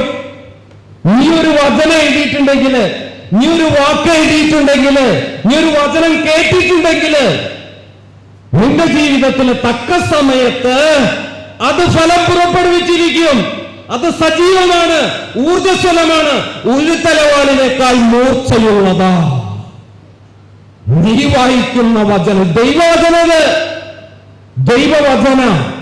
അതുകൊണ്ടാണ് പൗലോസ്ലീഹ തിമോത്തിയോസിനോട് പറയുക, തിമോത്തിയോസിന് എഴുതിയ 2-ാം ലേഖനത്തിൽ 3-ാം അധ്യായം 15-ാം വാക്യം എന്തത്? 3:15, തിമോത്തിയോസേ, ബാല്യം മുതല്, കുഞ്ഞായിരിക്കുമ്പോൾ മുതല് ദൈവത്തിന്റെ വചനം നീ വായിച്ച് പഠിച്ചറിഞ്ഞിട്ടുള്ളതാണല്ലോ. തിമോത്തിയോസിനോട് പൗലോസ്ലീഹ പറയുകയാണ്. പൗലോസിനെ അറിയാം തിമോത്തിയോസിനെ കുറിച്ച്. തിമോത്തിയോസിന്റെ അപ്പനൊരു വിജാതീയനായിരുന്നു, അമ്മ ഒരു യഹൂദ, വചനത്തില് അധിഷ്ഠിതയായിട്ടുള്ള സ്ത്രീയാണ്. അപ്പോൾ ഈ അമ്മ എവ്നിസ് എന്നാണ് അമ്മയുടെ പേര്, അമ്മൂമ്മയുടെ പേര് ഇയോനിസ് എന്നാണ്. അമ്മയ്ക്ക് കൊടുക്കും മകനെ. അമ്മാമ്മ ഈ പെന്ററ്റോക്ക് നിയമഗ്രന്ഥം വചനം ഉറക്കെ ഉറവിട്ടുകൊണ്ടിരിക്കും. ഈ മകൻ അമ്മയുടെ മടിത്തട്ടിലിരുന്ന് ഈ വചനം കേട്ടുകൊണ്ടിരിക്കും. ഈ വചനം കുഞ്ഞായിരിക്കുമ്പോൾ, പൗലോസ്ലീഹ പറയുക, നീ കുഞ്ഞായിരിക്കുമ്പോൾ അമ്മയുടെ മടിയിലിരുന്ന് വചനം കേട്ടിട്ടുള്ളതാണല്ലോ. നീ വചനം ചെറുപ്പം മുതല്, നിന്റെ കുഞ്ഞായിരിക്കുമ്പോൾ മുതൽ നീ കേൾക്കണം. സാധിക്കുമെങ്കിൽ നീ എഴുതണം. അത് നിന്റെ ജീവിതത്തിൽ ഫലം പുറപ്പെടുവിക്കും. നീ വായിക്കുന്ന, കേൾക്കുന്ന ഒരു വചനവും നിന്റെ ജീവിതത്തില് ഫലം തരാതെ വരത്തില്ല. എല്ലാത്തിനും ഫലം നൽകപ്പെടും. അത് യെശയ്യാ പ്രവചനം എന്നോട് പറയുക. അതാണ് ഇന്നിപ്പോ ഇവിടെ ഇരിക്കുന്ന ആരോട് ചോദിച്ചാലും വചനം എഴുതിയപ്പോൾ കിട്ടിയ നന്മകള്, അനുഗ്രഹങ്ങള്. എന്തുകൊണ്ടാണ് ഈ വചനപ്രഘോഷം നടക്കുമ്പോൾ ഈ പറഞ്ഞ നമ്മുടെ ധ്യാന കേന്ദ്രങ്ങളിലൊക്കെ അത്ഭുതം നടക്കുന്നത്? എന്തുകൊണ്ടാണ്? ഈ ധ്യാന ശുശ്രൂഷകന്റെ ഗുണം കൊണ്ട് മാത്രമാണ്? അല്ല. എന്തുകൊണ്ടാ? ആ ധ്യാന കേന്ദ്രത്തിലെ വചനമാണ് ആവർത്തിച്ച് മുഴങ്ങിക്കൊണ്ടിരിക്കുകയാണ്. പിന്നെങ്ങനെ സൗഖ്യം നടക്കാതിരിക്കുകയാ? പിന്നെങ്ങനെ മാനസാന്തരം സംഭവിക്കാതിരിക്കാം? മാനസാന്തരം ഈ കൊന്തച്ചെല്ലന് ഫാത്തിമ മാതാവിന്റെ പെരുന്നാളെ കഴിഞ്ഞുള്ളൂ. ഈ കൊന്തച്ചെല്ലുമ്പോൾ എന്താ അത്ഭുതം നടക്കണേ? ഈ ജപമാല എന്താ വാസ്തവം പറഞ്ഞാല് വചന നന്മ നിറഞ്ഞ മറിയുന്ന ലൂക്കായുടെ സുവിശേഷത്തിലെ വചനമാ. ലൂക്കായുടെ സുവിശേഷത്തിലെ ദൈവവചനമാണ് ജപമാലയിലൂടെ ഞാൻ അറിഞ്ഞോ അറിയാതെയോ ആവർത്തിക്കുന്നത്. അവിടെ വചനം സജീവമാണ്, ഊർജ്ജസ്വലമാണ്, ഇടപെട്ടുകൊള്ളും. ദൈവം ഇടപെട്ടുകൊള്ളും. സ്നേഹമുള്ളവരെ, ഈ വചനത്തിന്റെ ശക്തി എനിക്ക് വ്യക്തമായിട്ട് അറിയാം. ഞാൻ പോട്ടക്കാരാണ്, പോട്ടയിലാണ് ജനിച്ചത്. ഞാൻ വചനത്തിന്റെ നിമന്ത്രങ്ങൾ കേട്ടിട്ട് ദൈവവിളി കിട്ടിയതാണെന്ന് വിശ്വസിക്കുന്ന ആള് തന്നെയാണ്. എനിക്കറിയാം 1980-കളില് കേരളം മുഴുവനും നവീകരണം, ക്രിസ്തീയ വിശ്വാസം ഏറ്റവും കൂടുതൽ പടർന്നു പന്തലിക്കാനുള്ള കാരണം എന്താ? Charismatic movement. ദൈവവചനം എല്ലാവരിലേക്കാണ് എത്തുക. POC ബൈബിൾ എല്ലാവരിലേക്ക് എത്തുകയാണ്. വചനം വായിക്കാൻ തുടങ്ങുകയാണ്. കേരള സഭ കൂടെ ശക്തമായി. ഇന്ന് വചനപാരായണം അല്ലെങ്കിൽ വചനം എഴുത്ത്, ഞാൻ പറഞ്ഞു KCBC കണ്ടുപിടിച്ചതൊന്നല്ല. ഇനിയിപ്പോൾ ലിൻസനച്ചോ KCBC പറയാതെ തന്നെ നിങ്ങൾ അടുത്ത വർഷവും പേപ്പർ എടുത്ത് എഴുതി തുടങ്ങും. ആരും പറയണ്ട. കാരണം ഇത് വചനത്തിന്റെ ശക്തിയാ. വചനം ഇടപെട്ടുകൊള്ളും. കഴിഞ്ഞ 2 വർഷം മുമ്പ് വരാപ്പുഴയില് ആദ്യത്തെ വർഷം ഞാൻ അതിന്റെ വാർഷികത്തിന് പോയി. 4000 കുഞ്ഞുമക്കളാണ് അവിടെ ബൈബിൾ എഴുതിയത്. 4000 കുഞ്ഞുമക്കള്. എന്നിട്ട് പിറ്റേ വർഷത്തിൽ അച്ഛൻ പറഞ്ഞു നമുക്കത് 10,000 ആക്കാം എന്ന് വെറുതെ അങ്ങോട്ട് ആ കൂട്ടായ്മയിൽ പറഞ്ഞു. പിറ്റേ വർഷം ഞാൻ പോയി.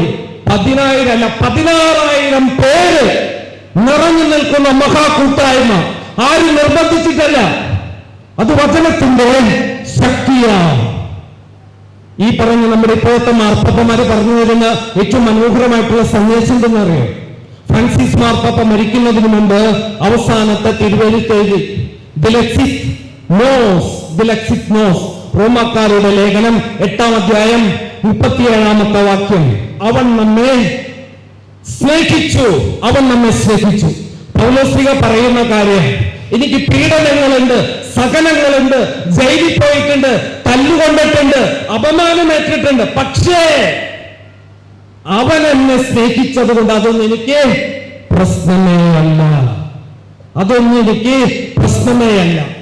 ഫ്രാൻസിസ് മാർപ്പാപ്പ അതിനുശേഷം മരിച്ചു. ആ തിരുവെഴുത്ത് എഴുതിയതിനു ശേഷം തുടർന്ന് വരുന്നത് മെയ് 14-ാമൻ മാർപ്പാപ്പ ആദ്യത്തെ തിരുവെഴുത്ത് നമുക്ക് തന്നു. അതെന്തായിരുന്നു? ദിലക്സിത്തെ റെവലേഷൻ, വെളിപാട് 3:9. ഞാൻ നിന്നെ സ്നേഹിച്ചു. എന്തത്? ഏഷ്യാമൈനിൽ തകർന്നു കിടക്കുന്ന ഒരു സഭയെ പ്രത്യേകമായിട്ട് ഉദ്ധരിക്കാൻ വേണ്ടിയിട്ട് ദൈവം പറയുകയാണ്, ഞാൻ നിന്നെ സ്നേഹിച്ചു, നിന്റെ തകർച്ചകളെ പ്രതി നീ പേടിക്കേണ്ട, ഞാൻ നിന്നെ ഉയർത്തിക്കൊള്ളാം. ഈ 2 തിരുവചനങ്ങളിലും മാർപ്പാപ്പമാര് ആത്യന്തികമായിട്ട് പറയുന്ന ഒരു സന്ദേശമാണ്. ഈ കാലഘട്ടത്തിനുള്ള ഉത്തരം എന്താണ്? ദൈവവചനം. ഈ കാലഘട്ടത്തിനുള്ള ഉത്തരം കുഞ്ഞുമക്കൾക്ക്, യുവജനങ്ങൾക്ക്, കുടുംബത്തിന്, എല്ലാവർക്കും എന്തിനും നിങ്ങൾക്ക് ഉത്തരമായിട്ടുള്ളത് എന്താ? തിരുവചനമാ. നിങ്ങൾ വേറെ ഒന്നും നോക്കി പോകണ്ട, എവിടേക്കും തിരിയണ്ട. ബൈബിൾ എടുത്തോ. നമ്മളിപ്പോ വേദപാഠം പഠിക്കുന്ന കുഞ്ഞുമക്കളോടുണ്ട്. നമുക്കൊക്കെ ചിലപ്പോൾ ഉത്കണ്ഠയാണ്. എത്ര നല്ല മക്കളാ 10-ാം ക്ലാസ്സിലും 11-ാം ക്ലാസ്സിലും ഒക്കെ ആയിരിക്കുമ്പോൾ റാങ്ക് കിട്ടിയവരാ, നല്ല മാർക്ക് എന്നും വന്നിരുന്നവരാ. പക്ഷെ 17, 18, 19, 20 ഒക്കെ ആകുമ്പോൾ അങ്ങോട്ട് തല തിരിഞ്ഞു പോകും. എന്തിനാ പഠിപ്പിച്ചേ?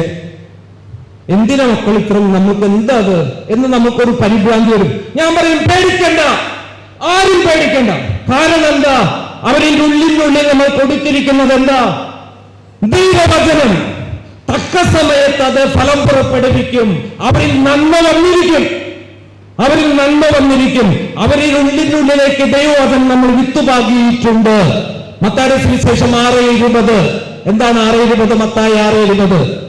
സ്വർഗത്തിൽ നിക്ഷേപങ്ങൾ കരുതി വെക്കണം. തുരുമ്പെടുക്കാത്ത നിക്ഷേപങ്ങൾ ഉണ്ടാകണം. എന്ത് നിക്ഷേപം? ഞാൻ എഴുതുന്ന ഓരോ വചനവും, ഞാൻ കേൾക്കുന്ന വചനവും, അറിയാതെ വായിക്കുന്ന വചനവും ഞാൻ ബാങ്കിൽ നിക്ഷേപിക്കുന്നത് പോലെയാ.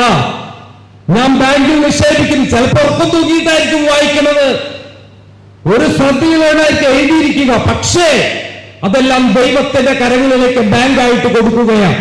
മഴയും മഞ്ഞും ആകാശത്ത് നിന്ന് വരുന്നു, ഒരു ഫലവും നൽകാതെ തിരിച്ചു പോകാത്തതുപോലെ നീ അറിയാതെ വായിക്കുന്ന വചനവും, അറിയാതെ കേൾക്കുന്ന വചനവും, എഴുതുന്ന വചനവും നിന്റെ ജീവിതത്തിന് തക്ക സമയത്ത് പ്രതിഫലം നൽകിക്കൊള്ളും. ഏശയ്യാ പ്രവചനം പറയുന്നൊരു സാഹചര്യമുണ്ട്. ഏശയ്യാ പ്രവചനം ഈ ബാബിലോൺ പ്രവാസത്തിലാണ്. അവരൊക്കെ ബൈബിളൊക്കെ വായിച്ചിരിക്കുമ്പോഴാണ് ബാബിലോൺ രാജാവ് വന്ന് ഇസ്രായേൽ രാജ്യത്തെ അടിമത്വത്തിലേക്ക് കൊണ്ടുപോകുന്നു.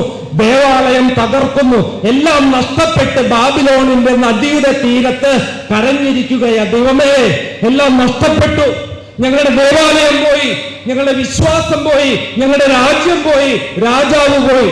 അവിടെയാണ് യെശയ്യാ പ്രവചനം പറയുക, പേടിക്കണ്ട, നിങ്ങൾ വചനത്തോട് വിശ്വസ്തത പുലർത്തിയിട്ടുണ്ടെങ്കിൽ ആ വചനം നിങ്ങളിൽ ഫലം നൽകും. ആ വചനം നിങ്ങളിൽ കൃപകളായിട്ട് വന്നുകൊള്ളും. ഒരു പരാജയത്തിനും, ഒരു അപമാനത്തിനും, ഒരു തകർച്ചയ്ക്കും നിങ്ങളെ നഷ്ടപ്പെടുത്താനായിട്ട് ഇടവരത്തില്ല. അത് കഴിഞ്ഞാണ് വർഷങ്ങൾക്കുള്ളിൽ അവർക്ക് സ്വാതന്ത്ര്യം ലഭിക്കുക. അവർ അട്ടഹസിച്ചു. ദൈവവചനം തന്നെയാണ് ഞങ്ങളുടെ ശക്തിയെന്ന് തിരിച്ചെത്തിയപ്പോൾ അവർ അട്ടഹസിച്ചു. അതിന് സ്നേഹമുള്ള കുഞ്ഞുമക്കളെ, യുവജനങ്ങളെ, മാതാപിതാക്കന്മാരെ, മാർപ്പാപ്പന്മാരെ, ഈ ആധുനിക മാർപ്പാപ്പന്മാർ പറയുന്നത് തന്നെയാണ് ശരി. ദൈവവചനമാണ് ഇന്നത്തെ ഏക ഉത്തരം. എടുത്തു വായിച്ചോ, എടുത്ത് എഴുതിക്കോ. എഴുതുമ്പോൾ ചിലപ്പോൾ നമ്മുടെ ശ്രദ്ധ പോവും. ഇതെന്താണെന്നൊക്കെ ചോദ്യം വരും. കുഴപ്പമൊന്നുമില്ല, ചോദിച്ചോ.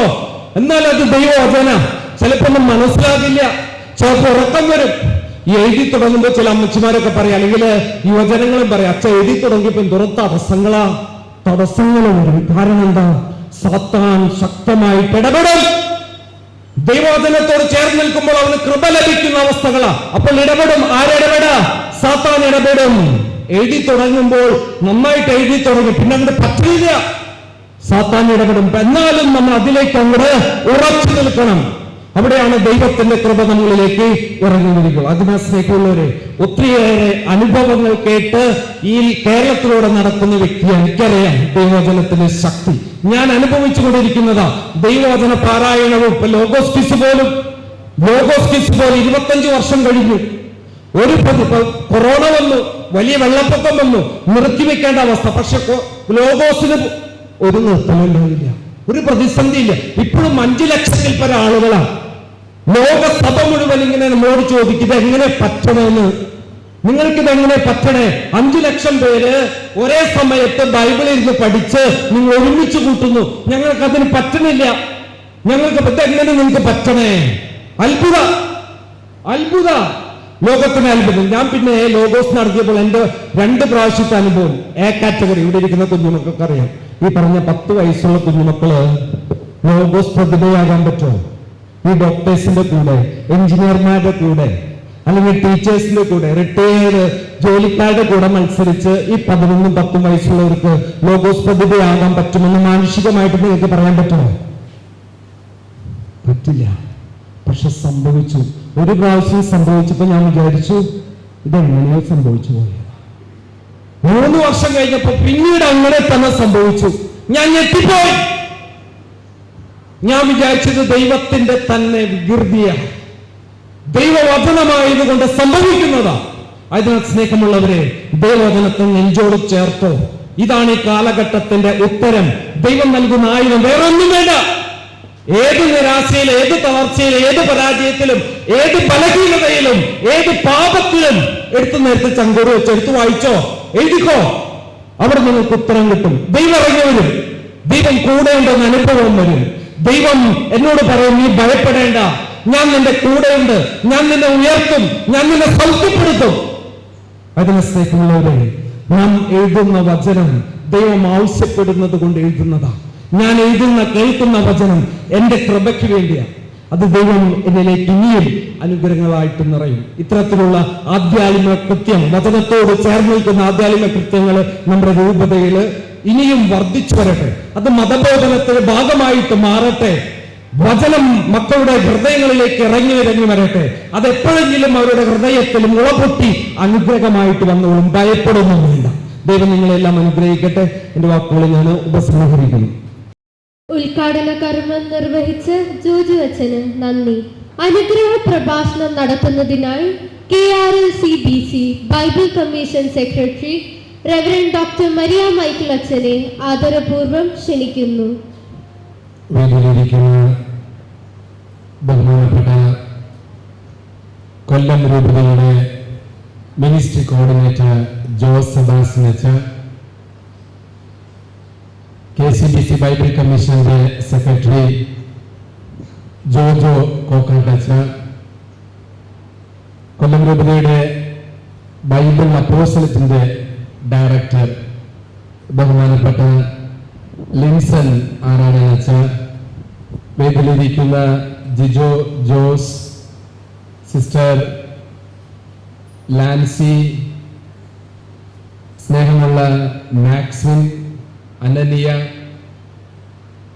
ഞങ്ങളുടെ മുൻപിലിരിക്കുന്ന മാതാപിതാക്കളെ, സഹോദരി സഹോദരന്മാരെ, പ്രിയ കുഞ്ഞുമക്കളെ,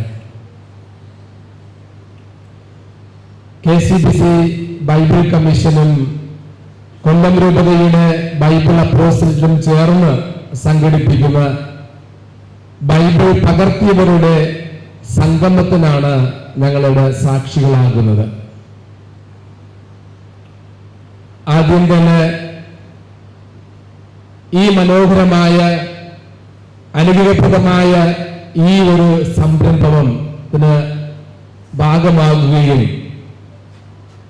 അത് വിജയകരമായി പൂർത്തീകരിക്കുകയും ചെയ്ത നിങ്ങളെല്ലാവരെയും അഭിനന്ദിക്കുകയും ദൈവത്തിന്റെ എല്ലാവിധ അനുഗ്രഹങ്ങളും ഞാൻ ആശംസിക്കുകയും ചെയ്യുകയാണ്. ശക്തമായ ഒരു പ്രഭാഷണമാണ് നമ്മൾ ജോജുവച്ചനിലൂടെ കേട്ടത്. വചനത്തിന്റെ പ്രസക്തിയും അത് ദൈവാനുഭവത്തിലൂടെ അല്ലെങ്കിൽ ജീവിത അനുഭവത്തിലൂടെ അച്ഛൻ പറഞ്ഞു വരികയായിരുന്നു. ഞാൻ ഇവിടെ വന്ന് നിങ്ങളുടെ കൈകളിലുള്ള വലിയ ഈ ബൈബിള് കണ്ടപ്പോ എന്റെ മനസ്സിൽ, ഞാൻ പെട്ടെന്ന് ഒരു ബൈബിള് പഠിച്ച ഒരു ആളായതുകൊണ്ട് എന്റെ മനസ്സിൽ കടന്നുപോയത്, ഞങ്ങൾ ബെൽജിയത്തിൽ പഠിക്കുമ്പോൾ വർഷത്തിലൊരിക്കൽ ഞങ്ങളുടെ ലൈബ്രറിയുടെ ഏറ്റവും ഗ്രൗണ്ട് ഫ്ലോർ ആർക്കൈവ്സ് ആണ്. അവിടെ ആദ്യം അല്ലെങ്കിൽ നൂറ്റാണ്ടുകളിൽ 7ഉം 8ഉം നൂറ്റാണ്ടുകൾ 10 നൂറ്റാണ്ടുകൾ വരെയുള്ള ഈ ബൈബിൾ, പഴയ ബൈബിളുകളെല്ലാം സൂക്ഷിച്ചിരിക്കുന്ന ഒരു ആർക്കൈവ്സ് ഉണ്ട് ബൈബിളിൽ, ഞങ്ങളുടെ ലൈബ്രറിയിൽ. വർഷത്തിലൊരിക്കലും ഞങ്ങൾ വല്ലപ്പോഴും കൊണ്ടുപോകും ഇതൊക്കെ കാണിച്ചു തരാൻ വേണ്ടി. നമ്മുടെ കയ്യിലുള്ള ആ ബൈബിളെ പോലെയല്ല നിങ്ങൾ ഇപ്പോ ഇവിടെ സൂക്ഷിക്കുന്നുണ്ടല്ലോ, ഇത്തരത്തിലുള്ള വലിപ്പമുള്ള ബൈബിളുകളാണ് ആദ്യ നൂറ്റാണ്ടുകളിൽ നമ്മൾ വച്ചിരുന്നത്. അതിന്റെ ഒരു ചെറിയൊരു പതിർപ്പാണ് നമുക്ക് ഇവിടെ നമ്മൾ പ്രതിഷ്ഠിച്ചിരിക്കുന്നത്. അച്ഛനത് പറഞ്ഞത് നമ്മുടെ ജോജു അച്ഛന് കൃത്യമായിട്ട് പറഞ്ഞു, ഇത് KCBC ബൈബിൾ കമ്മീഷനോ അല്ലെങ്കിൽ കൊല്ലം രൂപതയെ കണ്ടുപിടിച്ച ഒരു നൂതനമായിട്ടുള്ള ഒരു പ്രക്രിയയല്ല ബൈബിൾ എഴുതുക എന്നുള്ളത്. അത് നമുക്ക് ആദ്യം ലഭിച്ചത് അതിന്റെ ഏറ്റവും ഒരു പഴയ നിയമത്തിന്റെ കയ്യെഴുത്ത് പ്രതിയെ കുറിച്ചിട്ടുള്ള ഒരു സംഭവം കുമ്രാൻ കേവ്സിനെ കുറിച്ച് നമ്മൾ കേട്ടിട്ടുണ്ടാവുമായിരിക്കാം. ഒരാട്ടിടിയൻ കുമ്രാൻ കേവ്സ് എന്ന് പറഞ്ഞത് നമ്മുടെ പാലസ്തീനയിലെ ചാവുകടലിന്റെ ചേർന്ന് നിൽക്കുന്ന യൂദയ മരുഭൂമിയുടെ അടുത്ത് അല്ലെങ്കിൽ അവിടെ നിന്നാണ് അത് കണ്ടെത്തിയത്. നമ്മുടെ ഒരു ആട്ടിടിയൻ ഇങ്ങനെ നടന്നു പോകുകയായിരുന്നു ആടുകളെ കൊണ്ട്. ഇങ്ങനെ മേച്ചുകൊണ്ടിരുന്ന ഒരു ആട് വഴിതെറ്റി ഒരു മലമുകളിലേക്ക് ഇതിനെ കയറിപ്പോയപ്പോ ആടിനെ തിരിച്ചു കൊണ്ടുവരാൻ വേണ്ടി ഒരു കല്ലെടുത്തെറിഞ്ഞു. അത് ആ ഗുഹയുടെ അകത്ത് പ്രവേശിക്കുകയും എന്തോ മൺപാത്രത്തിന്റെ ശബ്ദം അയാൾ കേൾക്കുകയും ചെയ്തു. ആകാംക്ഷയോടെ അയാൾ അകത്ത് പ്രവേശിച്ച് നോക്കിയപ്പോ മൺകുടത്തിൽ സൂക്ഷിച്ചിരിക്കുന്ന കയ്യെഴുത്ത് പ്രതി അയാൾക്ക് ലഭിച്ചു. അവിടെ നിന്നാണ് നമുക്ക് 100ഓളം പഴയ നിയമത്തിന്റെ കയ്യെഴുത്ത് പ്രതി ലഭിച്ചത്. അത് ഈ കുമ്രാൻ കമ്മ്യൂണിറ്റി സമൂഹം ചേർന്നെഴുതിയ കയ്യെഴുത്ത് പ്രതിയാണ്. പിന്നീട് നമ്മുടെ കത്തോലിക്ക ചരിത്രം അല്ലെങ്കിൽ സഭയുടെ ചരിത്രം പരിശോധിക്കുമ്പോഴും പല സന്യസ്ത സമൂഹത്തിന്റെ അവരുടെ കാരിസം എന്ന് പറയുന്നത് വിശുദ്ധ ഗ്രന്ഥം എഴുതുക എന്നുള്ളതാണ്. ഇന്ന് നമുക്ക് പല സന്യസ്ത കോൺഗ്രിഗേഷൻസ് ഉണ്ട്, അവർക്ക് പലതരത്തിലുള്ള കാരിസം ഉണ്ട്. പണ്ട് ഈ ബൈബിള് കൈകൊണ്ട് എഴുതി തലമുറയ്ക്ക് കൈമാറുക എന്നുള്ള ലക്ഷ്യത്തോടു കൂടി ഈ കർത്തവ്യം നിർവഹിച്ചവരുണ്ട്. ബൈബിള് എഴുതുക എന്ന് പറഞ്ഞാൽ അന്നു മുതൽ അവർ വിശ്വസിച്ചിരുന്നത് അതൊരു പ്രാർത്ഥനയാണ് എന്നുള്ളതാണ്. അത് പല രീതിയിൽ വചനങ്ങളിലൂടെ നമ്മുടെ 2 അച്ഛന്മാരും പറഞ്ഞു തന്നു. എന്താണ് വചനം, ദൈവവചനം എന്ന് ചോദിക്കുമ്പോൾ ഒരു 5 കാര്യം നിങ്ങൾ മനസ്സിൽ ഓർത്തിരുന്നാൽ മതി. ഒന്ന്, ദൈവവചനം അല്ലെങ്കിൽ വചനം അത് വാളാണ്. അത് മനോഹരമായിട്ട് അച്ഛൻ ദൈവവചനം ഉച്ചരിച്ചുകൊണ്ട് പറഞ്ഞു, ദൈവവചനം ഇരുതല വാള് പോലെയാണ്, മൂർച്ചയുള്ള വാളാണ്.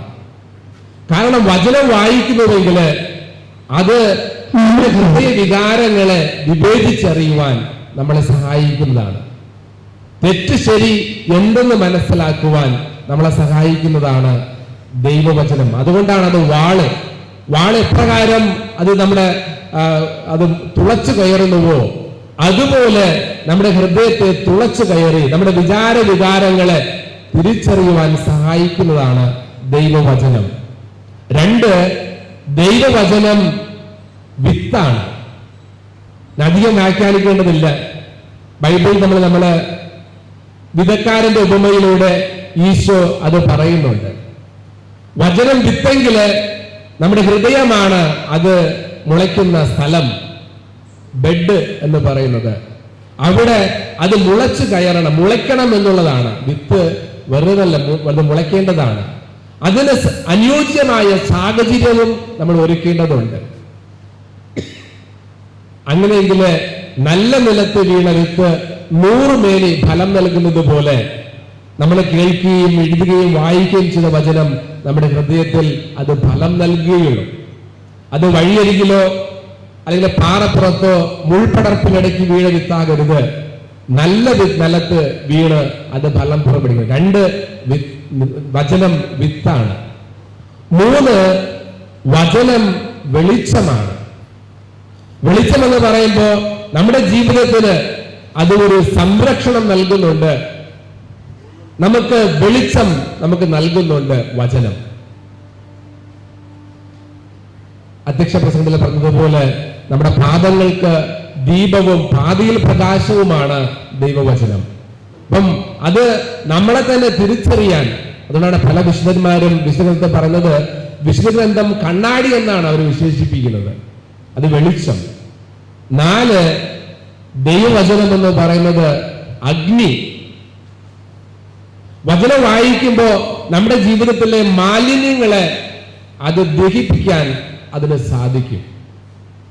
വചനം വായിച്ച നമ്മുടെ ജീവിതത്തിലെ പഴയ ഒരു ജീവിതം ഉപേക്ഷിക്കാനും പുതിയ ജീവിതത്തിലേക്ക് പുതിയ ജീവിതം തിരഞ്ഞെടുക്കാനും നമ്മളെ സഹായിക്കുന്നതാണ് വചനം.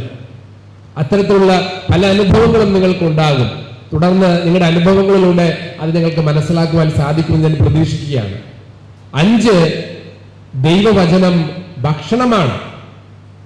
അച്ഛൻ പറഞ്ഞു അത് നമ്മൾ ഭക്ഷിക്കേണ്ടതാണ്. വചനം എങ്ങനെയാണ് ഭക്ഷണം നമ്മൾ കഴിച്ച് നമ്മുടെ ശരീരത്തിന്റെ അത് ഭാഗമായിട്ട് തീരുന്നുവോ അതുപോലെ വചനം അത് നമ്മൾ രുചിച്ച് ഭക്ഷിക്കേണ്ടതാണ് വചനം.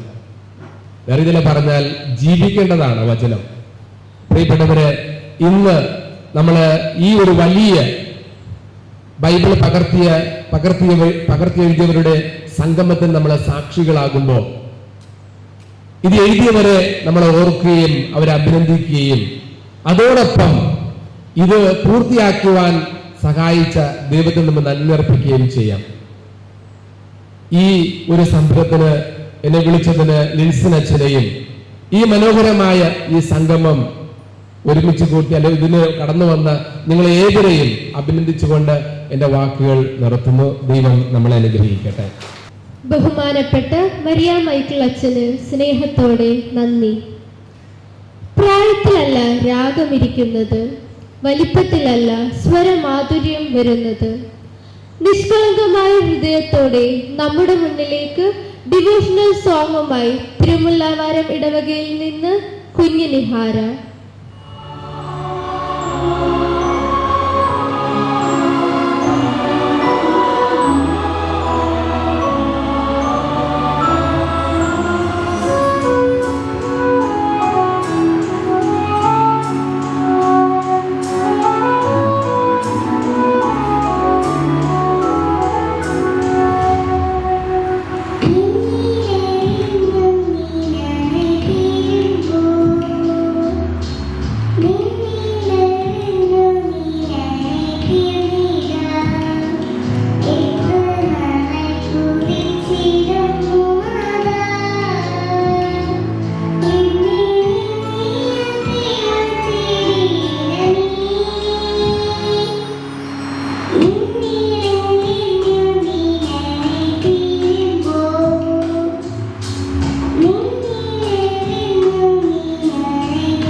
വചനം ജീവിതത്തിൽ വരുത്തിയ മാറ്റങ്ങൾ സഹചരോട് പങ്കുവയ്ക്കാൻ ഇവിടെ ആയിരിക്കുന്ന കൊല്ലം രൂപതയിലെ കല്ലട ഇടവക വികാരി ഏറ്റവും ബഹുമാന്യനായ ജിജോ ജോസ് അച്ഛനെ സന്തോഷത്തോടെ ക്ഷണിക്കുന്നു.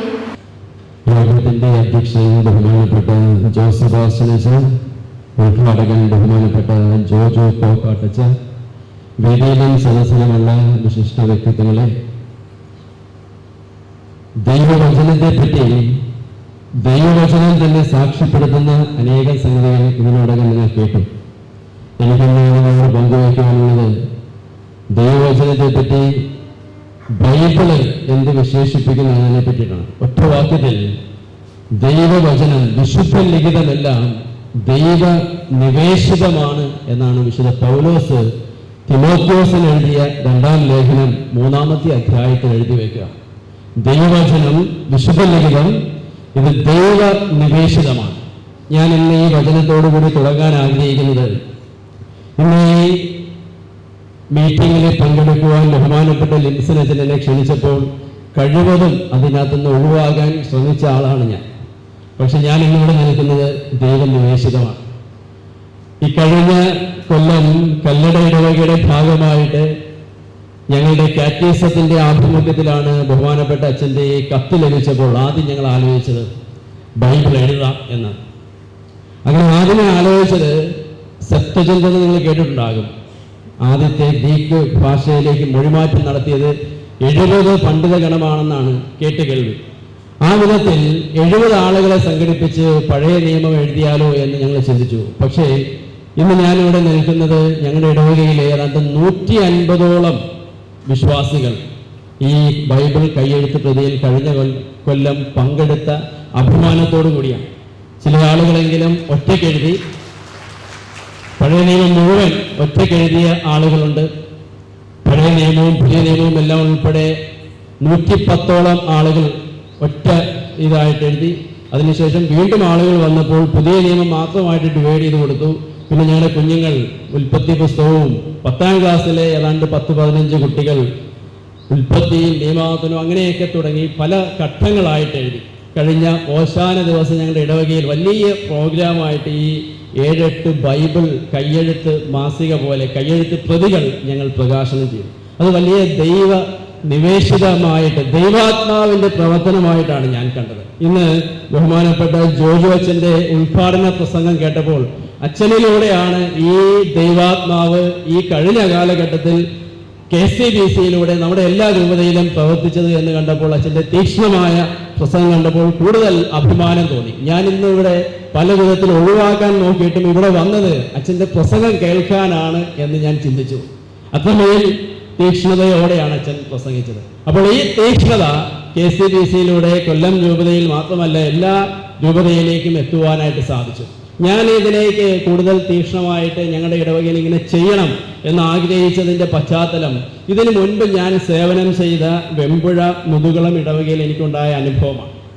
അവിടെ ഏതാണ്ട് കോവിഡിന് ശേഷം കൊച്ചിടവകളാണ്. അവിടെ ഞാൻ ഇതുപോലെ ബൈബിൾ കൈയെഴുത്ത് പ്രതി ചെയ്തു. പുതിയ നിയമം മാത്രമാണ് അന്ന് ചെയ്തത്, 4-5 കൊല്ലങ്ങൾക്ക് മുൻപ്. അവിടെ ചെയ്തു തുടങ്ങിയപ്പോൾ ഇത് നടക്കുമോ എന്നൊക്കെ പല ടീച്ചേഴ്സും ഒക്കെ ചോദിച്ചു. ടീച്ചേഴ്സും കുട്ടികളും പിന്നെ ഇതിൽപ്പെടാത്ത ആളുകളുമൊക്കെ അതിൽ സംബന്ധിച്ചു. അതിനന്ന് എനിക്ക് പ്രചോദനമായിട്ട് നിന്നത് ഞാൻ ആ ഇടവകയിൽ കേട്ട കുടുംബനാഥയുടെ കുംഭസാരമാണ്. എന്നോട് കുംഭസാരത്തിൽ പങ്കുവെച്ചത് മകനെ പറ്റിയിട്ടുള്ള ആകുലതയാണ്. മകൻ ടീനേജാണ്, അവൻ നന്നായിട്ട് പഠിച്ച പയ്യനാണ്, എന്നാൽ ഇപ്പോൾ അല്പം ബുദ്ധിമുട്ടിലൊക്കെയാണ്, അല്ലെങ്കിൽ സ്വഭാവത്തിൽ ചില വൈകല്യങ്ങൾ, ചില ചാഞ്ചാട്ടങ്ങളൊക്കെ കാണുന്നു. അങ്ങനെ എന്തോ അതിൻ്റെ ഉപദേശവുമായി ബന്ധപ്പെട്ട് ഞാൻ അന്ന് നൽകിയത് ബൈബിൾ ഭാഗം വായിച്ച് നിയോഗം വെച്ച് വായിച്ച് പ്രാർത്ഥിക്കുവാനായിട്ടാണ് നൽകിയത്. 2 ആഴ്ചകൾക്ക് ശേഷം ആ അമ്മ എന്നെ വീണ്ടും കാണാൻ വന്നു. അതിലുണ്ടായ അത്ഭുതത്തെ പറ്റി സൂചിപ്പിച്ചു. അതിനുശേഷം ആ അമ്മ ഈ നമ്മുടെ പല വാട്സപ്പ് ഗ്രൂപ്പുകളും ഉണ്ടല്ലോ, ഒറ്റ കൊല്ലം കൊണ്ട് എല്ലാ ദിവസവും വായിച്ച് ഒറ്റ വർഷം കൊണ്ട് ബൈബിൾ മുഴുവൻ വായിക്കുന്ന സംഭവം.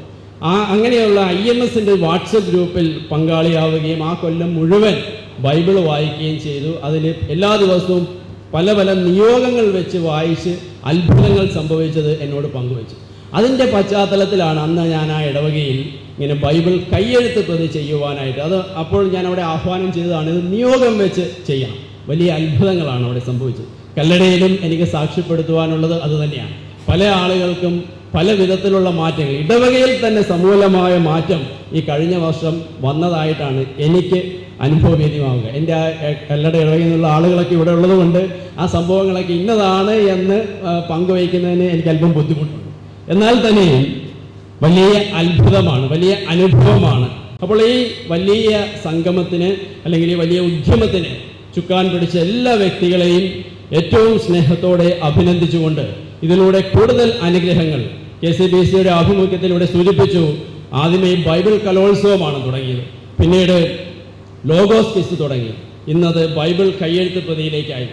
ഇതിലൂടെയൊക്കെ സജീവമായ ദൈവവചനം വായിക്കാനും പഠിക്കാനും അത് നമ്മുടെയൊക്കെ ജീവിതത്തിൽ വലിയ അത്ഭുതങ്ങൾ ഉണ്ടാക്കുവാനും ഇടയാകുന്ന ഒന്നാണ്. ഇതുമായി ബന്ധപ്പെട്ട് മറ്റൊന്നു കൂടി സൂചിപ്പിച്ചുകൊണ്ട് ഞാൻ എൻ്റെ വാക്കുകൾ ചുരുക്കാം. എനിക്ക് കഴിഞ്ഞ നാളുകളിലൊക്കെ ഹോളി ചൈൽഡ്ഹുഡ് KCSL തുടങ്ങിയുള്ള സംഘടനയിൽ പ്രവർത്തിക്കുവാനായിട്ടുണ്ട്. ഹോളി ചൈൽഡ്ഹുഡിൽ പ്രവർത്തിക്കുമ്പോൾ ഞങ്ങളുടെ ഈ കൊല്ലം രൂപതയിൽ ഏഞ്ചൽസ് ഫെസ്റ്റ് എന്ന നാമത്തിൽ കലോത്സവം, കൊച്ചു കുട്ടികൾക്ക് വേണ്ടി കലോത്സവം തുടങ്ങി. അന്ന് ഞങ്ങൾ ബൈബിളുമായി ബന്ധപ്പെട്ട പല പ്രോഗ്രാമുകൾ, അതിൽ ബൈബിൾ കഥ ചൊല്ലൽ അല്ലെങ്കിൽ ബൈബിൾ വാക്യം ചൊല്ലൽ ഇങ്ങനെയൊക്കെയുള്ള പ്രോഗ്രാമുകൾ ഇൻട്രൊഡ്യൂസ് ചെയ്തു. അത് ചെയ്ത് കഴിഞ്ഞപ്പോൾ അതിലുണ്ടായ വലിയ മാറ്റം.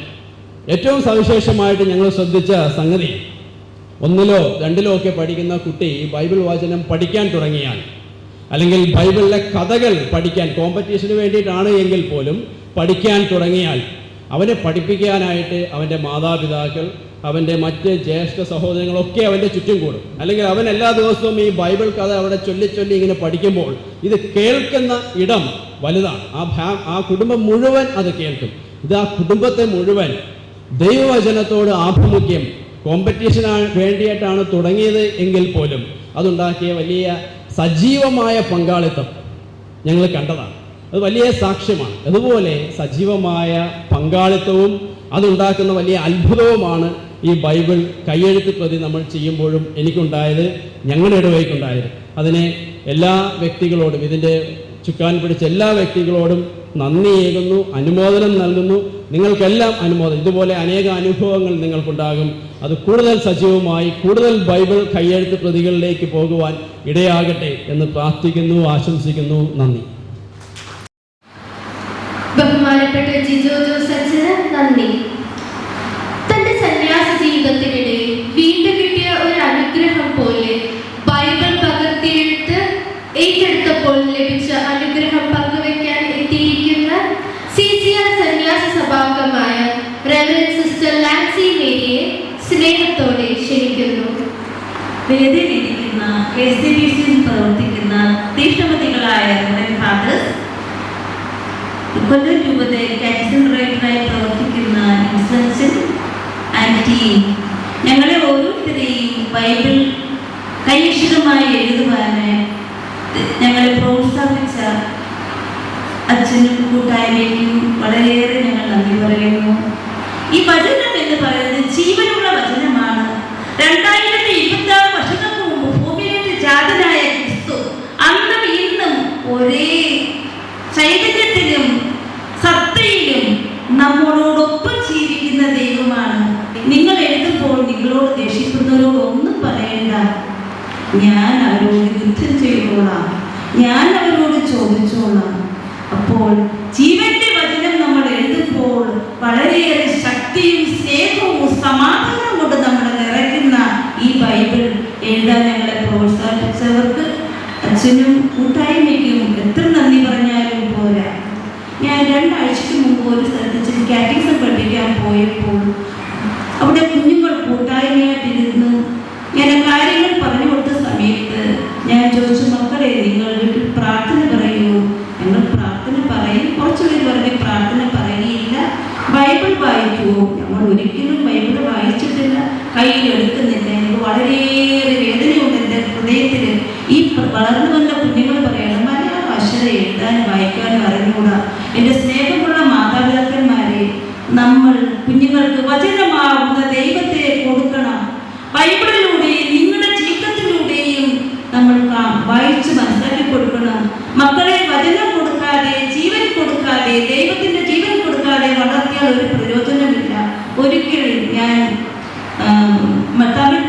ഗവൺമെന്റിൽ ഇങ്ങനെ വർക്ക് ചെയ്തിട്ടിരിക്കുന്ന സമയത്ത് ഒരമ്മ വന്ന് കരഞ്ഞിട്ട് പറയുകയാണ്, എനിക്ക് ആകെ ഉള്ളത് ഒരു മകനാണ്. ഞാൻ മകനെ പഠിപ്പിച്ച് വലുതാക്കി ഉന്നത നിലയിൽ എത്തിച്ചു, വിവാഹം കഴിച്ചു കൊടുത്തു, കാറ് കൊടുത്തു, 10 ലക്ഷം രൂപ കൊടുത്തു, 2 നില വീട് കൊടുത്തു. എന്നാൽ എൻ്റെ ജീവിതമാവട്ടെ 101 പവൻ തന്നാണ് എൻ്റെ കുടുംബത്തിൽ എന്നെ അയച്ചത്. ഇപ്പോൾ എൻ്റെ മകനും മരുമകളും എന്നെ നോക്കുന്നില്ല. ഞാൻ ചോദിച്ചു, അമ്മേ കുഞ്ഞിലെ വളർത്തിയപ്പോൾ വചനം കൊടുത്തോ, കാറ്റഗിസത്തിന് വിട്ടോ? അതിനൊന്നും സമയമില്ലായിരുന്നു എന്നാണ് എൻ്റെ അടുത്ത് പറഞ്ഞത്. അപ്പോൾ എനിക്ക് വളരെയേറെ വേദന ഉണ്ടായി. ഈ മകൻ ആ അമ്മയെ വീട്ടിൽ നിന്ന് ഇറക്കി വെച്ചാൽ നോക്കാറില്ല, വേദനിച്ച് ജീവിക്കുന്ന അമ്മ. അതുപോലെ ഞാൻ പല അമ്മമാരും പറയുന്നത് കേട്ടിട്ടുണ്ട്. മാതാപിതാക്കളെ എനിക്ക് പറയാനുള്ളത്, നിങ്ങളുടെ കുഞ്ഞുങ്ങളെ നിങ്ങൾ വചനമാകുന്ന യേശുവിനെ കൊടുത്തുകൊണ്ട് അവളെ വളർത്തുക, വലുതാക്കുക. അതല്ലാതെ നമ്മൾ വേറെ എന്ത് കൊടുത്താലും നമ്മുടെ കുടുംബത്തിന് സന്തോഷമോ സമാധാനമോ ഉണ്ടാകുകയില്ല. എനിക്ക് കുറച്ച് കാര്യങ്ങൾ കൂടെ നിങ്ങളോട് പറയാനുള്ളത്, മാനവ ജീവിതത്തിൻ്റെയും ചരിത്രത്തിൻ്റെയും ചരിത്രത്തെയും ബൈബിൾ പോലെ സ്വാധീനിച്ച വേറെ ഒരു കാവ്യങ്ങൾ പോലുമില്ല, വേറെ ഒരു ബുക്കുകൾ പോലുമില്ല. ദൈവത്തിൻ്റെ അത്യുന്നതമായ കാരുണ്യവും അചഞ്ചലമായ സ്നേഹവും വിശ്വാസവും സ്നേഹത്തിൻ്റെയും കരങ്ങളിൽ സംവഹിക്കപ്പെടുന്ന മനുഷ്യൻ്റെ നിത്യദീപ്തമായ ചിത്രം ബൈബിളിൽ അനാവരണം ചെയ്തിരിക്കുന്നു. മനുഷ്യ ചരിത്രത്തെ ഏകോലിത്വമുഖമായി വികാസനം പ്രാപിക്കുന്ന ബൈബിൾ നമുക്ക് കാണാം. ദൈവഹിതത്തിന് തന്നെ സമർപ്പണത്തിലൂടെ മനുഷ്യൻ നേടുന്ന സ്വാതന്ത്ര്യത്തെയും സമാധാനത്തെയും ഐശ്വര്യത്തെയും നിറഞ്ഞ സൗന്ദര്യത്തെ ഇവിടെ നമുക്ക് കാണാം. ദൈവത്തിൻ്റെ സ്വന്തം ഛായയിൽ മനുഷ്യനെ സൃഷ്ടിച്ചു, മനുഷ്യനെ ദൈവത്തിൻ്റെ മകുടം എന്ന് വിളിച്ചു, നമ്മെ അത്യധികം സ്നേഹിച്ചു. ദൈവം കൺമണി പോലെ നമ്മളെ കാത്തു പരിപാലിച്ചു, ഉള്ളം കൈയിൽ നമ്മളെ സംരക്ഷിക്കുകയും ചെയ്യുന്നു. തള്ളക്കോഴി കുഞ്ഞുങ്ങളെ ചിറകിനടിയിൽ അഭയം നൽകുന്നത് പോലെ ദൈവം നമ്മെ ഓരോരുത്തരെയും സ്നേഹം കൊണ്ട് നിറച്ചു. ഉത്ഥിതനായ പൊന്നേശു തമ്പുരാൻ സ്വർഗത്തിലും ഭൂമിയിലും നിറഞ്ഞു നിൽക്കുന്നതോടൊപ്പം സ്നേഹമെന്ന 2 അക്ഷരത്തിൽ ലോകം മുഴുവനും നിറഞ്ഞു നിൽക്കുന്ന വൃക്ഷത്തെ പോലെ ജാതി മത ഭേദമില്ലാതെ എല്ലാവരെയും ദൈവത്തിൻ്റെ തണലാകുന്ന വൃക്ഷത്തിൻ്റെ തണലിൽ അഭയമായും ആശ്വാസമായും സ്നേഹത്തോടെ ദൈവം നമ്മെ മാടി വിളിക്കുന്നു. നമുക്ക് ഈ വൃക്ഷത്തെ ഒന്ന് നോക്കാം. ആരെങ്കിലും ഇതിനെ ഒന്ന് മുറിക്കുകയോ ഒടിക്കുകയോ ചെയ്താൽ ക്ഷമയോടുകൂടി നിൽക്കുന്ന ആ വൃക്ഷം. ആകാശം എത്ര വിശാലം! നമ്മുടെ ജീവിതത്തിൽ വിശാലമായ മനസ്സും ഹൃദയം ഉള്ളവരായിരിക്കണം. കടലിനെ നോക്കൂ, എന്തു ശാന്തം! പൊന്നേശുവിൻ്റെ ജീവിതം നമുക്ക് പിന്തുടരാം.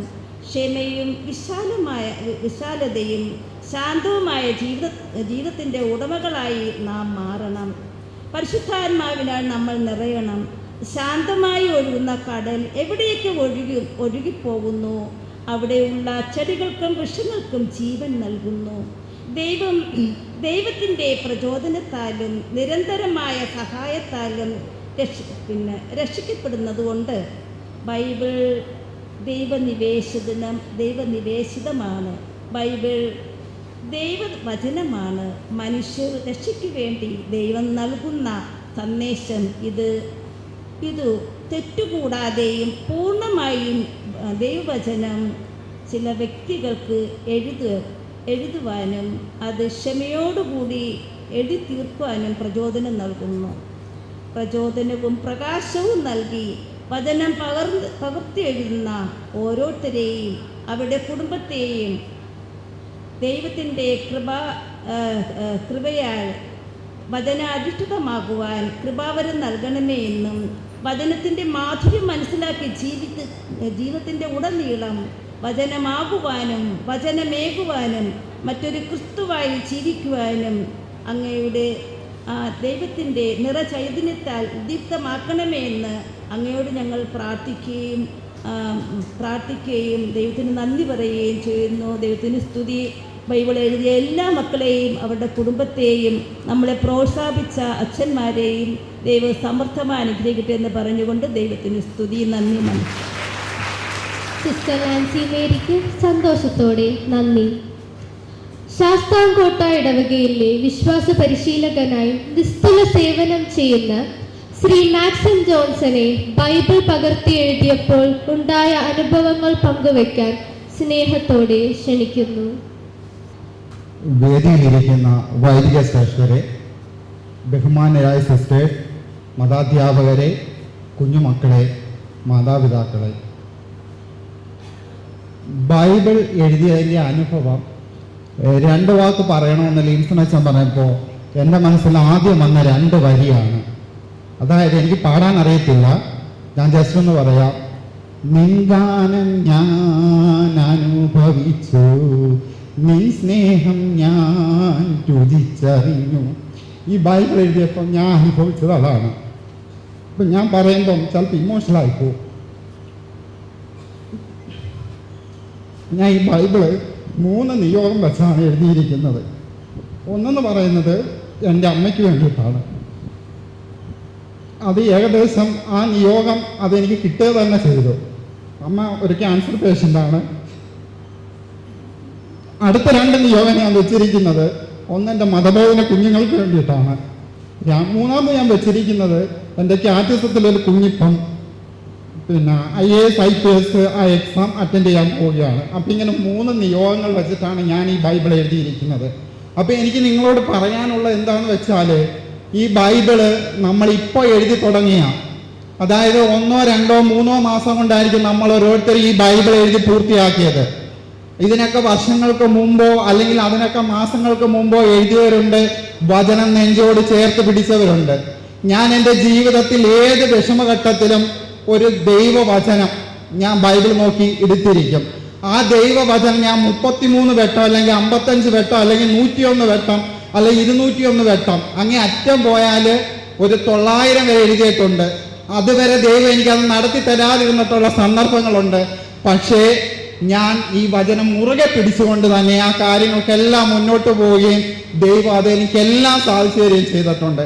അപ്പം ജീവിതത്തിൽ ഞാൻ എഴുതിയത് പുറപ്പാടും ലേവ്യറുമാണ്. പുറപ്പാടിൽ ഉടനീളം പറയുന്നത് ഇസ്രായേൽ ജനതയെ കഷ്ടപ്പാടിൽ നിന്ന് കാനാൻ ദേശത്തേക്ക് കൊണ്ടുപോവുക. പക്ഷേ ആ കഷ്ടപ്പാടിൽ നിന്ന് അവർ പോകുന്തോറും വീണ്ടും വീണ്ടും ദൈവം അവർക്ക് കഷ്ടത കൊടുത്തു. ആ കഷ്ടത കൊടുത്തെങ്കിലും ദൈവത്തെ അവർ പഴി ചെല്ലിയെങ്കിലും ദൈവം അവർക്ക് കാനാൻ ദേശം വാഗ്ദാനം ചെയ്തു. എന്ന് പറഞ്ഞ പോലെ നമ്മുടെ ജീവിതത്തിലും വിഷമങ്ങൾ എന്തൊക്കെ ഉണ്ടായിക്കോട്ടെ, നമ്മൾ ഇത് കൈവെടിയരുത്. ഈ വചനം ജീവിതത്തിൽ നമുക്ക് അനുഗ്രഹങ്ങൾ ചൊരിഞ്ഞുകൊണ്ടേയിരിക്കും. ഞാൻ ഇന്ന് നിങ്ങളോട് ഇവിടെ നിന്ന് ഈ പറയാൻ എനിക്ക് സാഹചര്യം ഒരുക്കിയത് എൻ്റെ ദൈവമാണ്. അതിന് കാരണം ലിൻസൺ അച്ഛനാണ്. അച്ഛൻ കഴിഞ്ഞ ദിവസം വിളിച്ചിട്ട് എന്നോട് വചനം എഴുതിയതിൻ്റെ 2 വാക്ക് പറയണമെന്ന് പറഞ്ഞപ്പോൾ ഞാൻ വിചാരിച്ചു എന്താണ് അവിടെ ചെന്നിരുന്ന് പറയുക, ഒത്തിരി കാര്യങ്ങളൊന്നും പറയണ്ട, എഴുതിയ എൻ്റെ അനുഭവം അത് മാത്രം പറയാമെന്ന് വിചാരിച്ചാണ് ഞാൻ വന്നത്. അതുകൊണ്ട് ജീവിതത്തിൽ നിങ്ങളെല്ലാവരും വചനം മുറുകെ പിടിച്ച് ദൈവത്തോട് ചേർന്ന് നിൽക്കുക. ഈശോ മിശിഹായ്ക്ക് സ്തുതിയായിരിക്കട്ടെ. ശ്രീമാൻ മാക്സിം ജോൺസന് നന്ദി. പഠനത്തിൽ മാത്രമല്ല, വിശ്വാസ പരിശീലനവുമായി ബന്ധപ്പെട്ട് എല്ലാ മേഖലകളിലും ഏറെ ആഗ്രഹത്തോടും സമർപ്പണ മനോഭാവത്തോടും കൂടെ പങ്കെടുത്ത് മികവ് പുലർത്തുന്ന കൊച്ചുപിടുക്കിയാണ് അനന്യ ആൽബൻ. ഈ വർഷം സ്കൂൾ ടോപ്പറായ കടവൂർ ഇടവകയിലെ അനന്യയ്ക്ക് ബൈബിൾ പകർത്തി എഴുതിയതിലൂടെ ലഭിച്ച അനുഗ്രഹങ്ങൾ നമുക്ക് ശ്രവിക്കാം.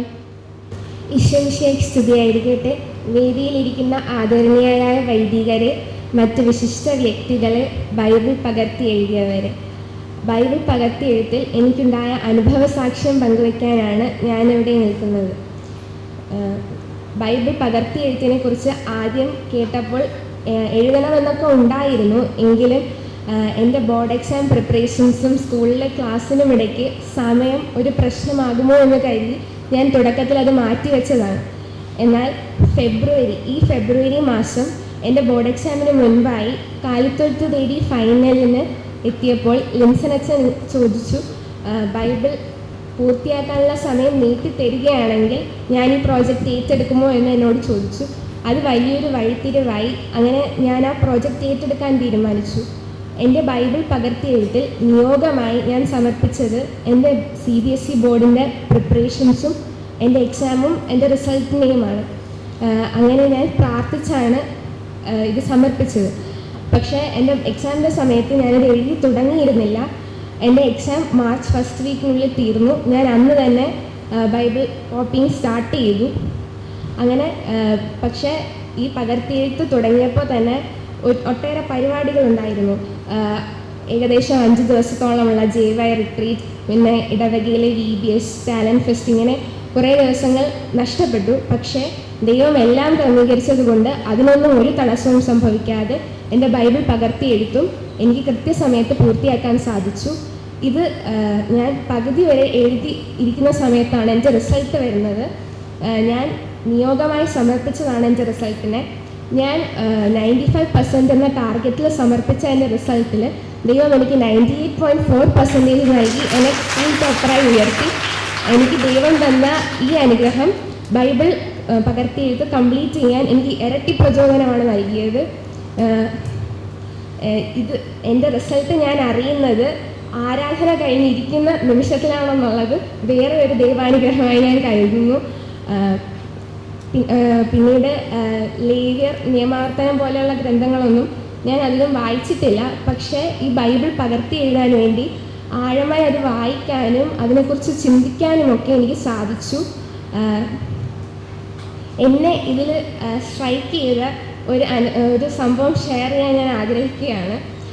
സംഖ്യയുടെ പുസ്തകത്തിൽ ദൈവം കാനാൻ ദേശം ഒത്തുനോക്കാനായിട്ട് 12 നേതാക്കന്മാരെ തിരഞ്ഞെടുത്ത് അയക്കുന്നുണ്ട്. അതിൽ 2 പേരാണ് കാലേബും പിന്നെ ജോഷുവയും. അങ്ങനെ അയക്കുമ്പോൾ അവർ അവിടെ കണ്ട മല്ലന്മാരെ പേടിച്ച് ബാക്കി നേതാക്കന്മാരൊക്കെ കാനാൻ ദേശത്തേക്ക് പുറപ്പെടുന്നതിനെതിരെ ആകുകയാണ്. എന്നാൽ ജോഷുവയും കാലേബും മാത്രം ദൈവഹിതത്തിൽ ഉറച്ചു നിന്നുകൊണ്ട് ദൈവം ആ ദേശം നേടിയെടുക്കാൻ സഹായിക്കുമെന്ന് ഉറച്ചു വിശ്വസിച്ചുകൊണ്ട് മുന്നിട്ടിറങ്ങുകയാണ്. ജനങ്ങൾ മുഴുവൻ അവർക്കെതിരെ തിരിഞ്ഞപ്പോഴും അവർ ദൈവത്തിൽ അടിയുറച്ച് ശരണം വെച്ചുകൊണ്ട് ആ തീരുമാനത്തിൽ ഉറച്ചു നിൽക്കുകയാണ്. അങ്ങനെ ആ തലമുറയിൽ നിന്ന് ദൈവം ആ 2 പേരെയും പ്രത്യേകമായി തിരഞ്ഞെടുത്ത് കാനാൻ ദേശത്ത് പ്രവേശിപ്പിക്കുകയാണ്. നമ്മൾ പുറപ്പാടിൽ കാണുന്ന ഒരു വലിയ നേതാവാണ് മോശ. എന്നാൽ മെരീബ ജലാശയത്തിൽ വെച്ച് ദൈവത്തിൻ്റെ നാമത്തിന് ശക്തമായ സാക്ഷ്യം നൽകാത്തതിനാൽ ദൈവം മോശയ്ക്ക് കാനാൻ ദേശത്ത് പ്രവേശിക്കുക എന്ന സൗഭാഗ്യം നിഷേധിച്ചു. അവിടെയാണ് ജോഷുവയും കാലേബും ആ സൗഭാഗ്യം സ്വന്തമാക്കിയത്.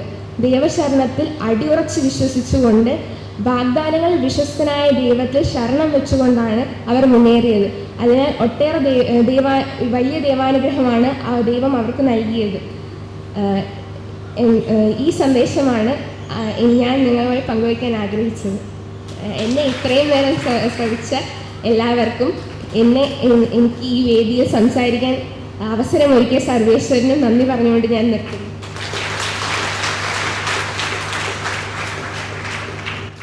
അനന്യയ്ക്ക് നന്ദി. കടവൂർ ഇടവകയുടെ മാത്രമല്ല, കൊല്ലം രൂപതയുടെ എല്ലാ പരിപാടികൾക്കും സ്വർഗസുന്ദരമായ സ്വരമാധുര്യം കാഴ്ചവെക്കുന്ന ഒരു കൊച്ചുമിടുക്കിയുണ്ട്. +2 വിദ്യാർത്ഥിയായ സ്റ്റെല്ല മാരിയസ്. പഠനത്തിലും കലയിലും ഒരുപോലെ മികവ് പുലർത്തുന്ന സ്റ്റെല്ലയുടെ സ്വരമാധുര്യം നമുക്ക് ആസ്വദിക്കാം.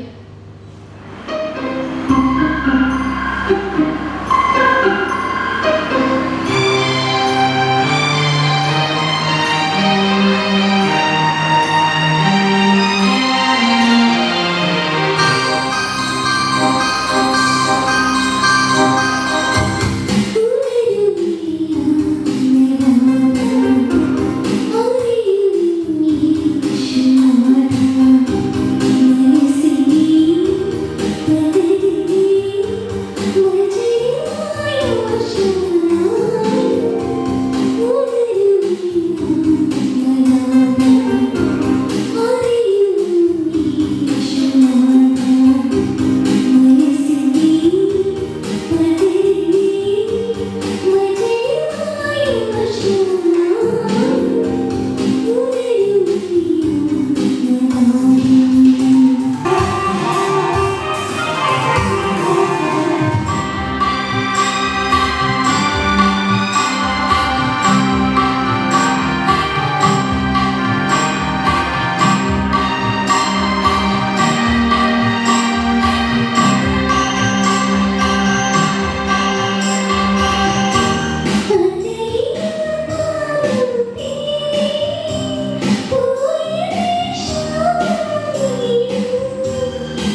കാത്തിരുന്ന നിമിഷം ആഗതമായി.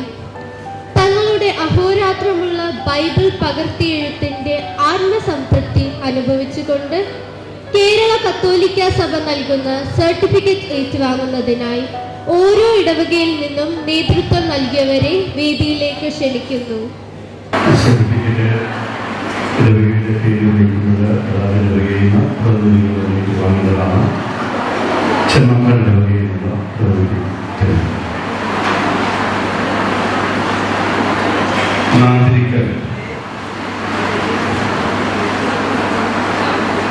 തിരുമുല്ലവാര,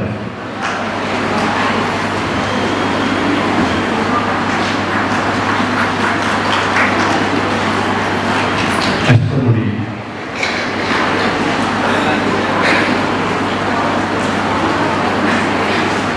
കുരിപ്പുഴ,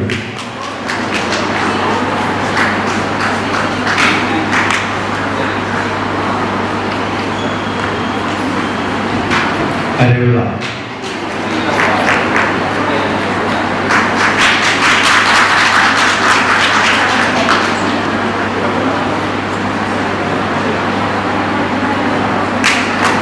വെള്ളിൽ,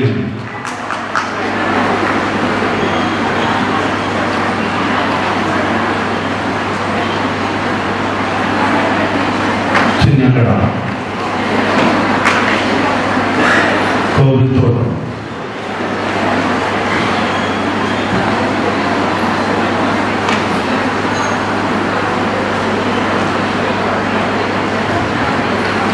കുളങ്ങര ഭാഗം,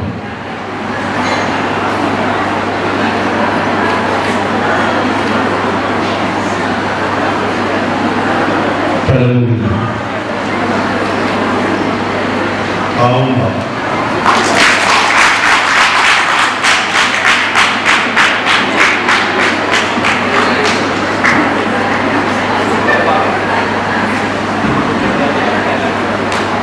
ലൂർദുപുരം,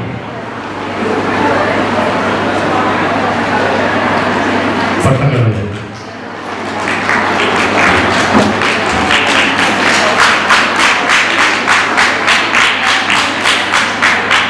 Holy Cross Convent,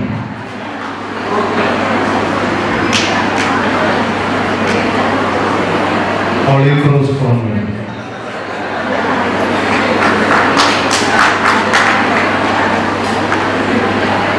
Top,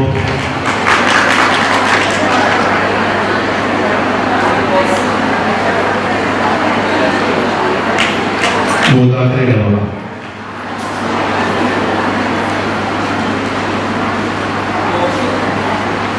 വാടിയിലോ,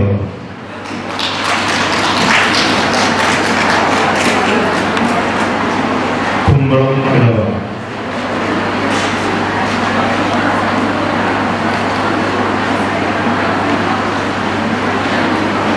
പടത്താന ഇടവ,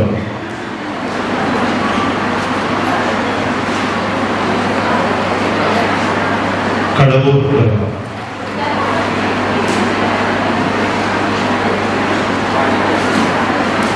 കാഞ്ഞിരകോട് ഇടവ,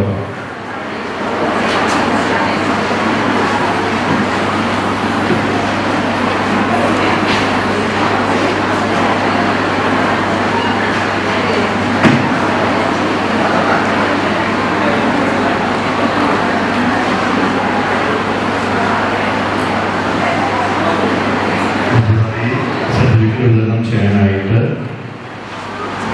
15 ദിവസം ക്ലാസ്സിനെ ക്ഷണിച്ചു.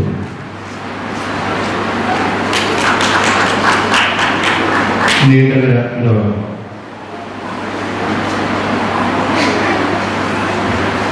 വടക്കും ഭാഗം ഇടവ, മുക്കാല ഇടവ,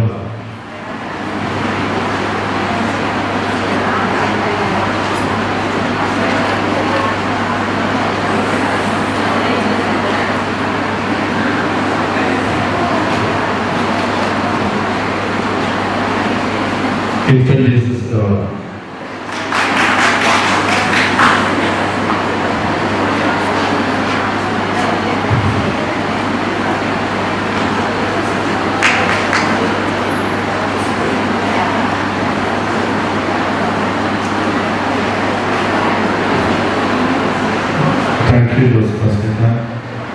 അടുത്ത സർട്ടിഫിക്കറ്റ് നൽകാനായിട്ട് റവറൻഡ് ഡോക്ടർ മരിയ മൈക്കിളിനെ ക്ഷണിച്ചോളൂ. മരുതൂർ കുളങ്ങര വലിയ പെരുമ്പഴ തുയ്യമ്പിൽ ഇടവ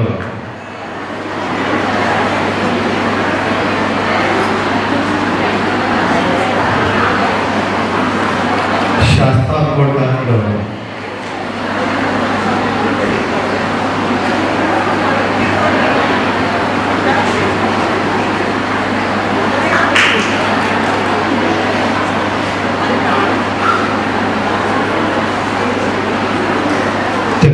പാപം ലോകം.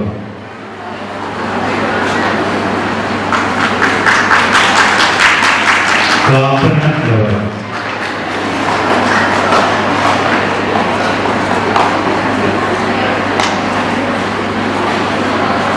തുള്ളിച്ച ലോകം.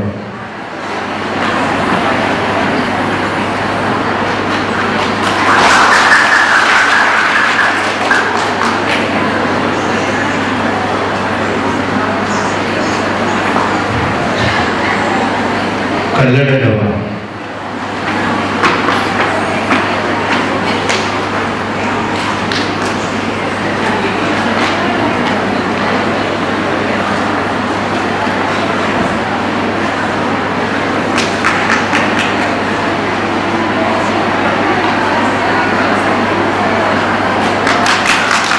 കണ്ടച്ചന ലോകം. വളവത്തോപ്പ് ലോകം.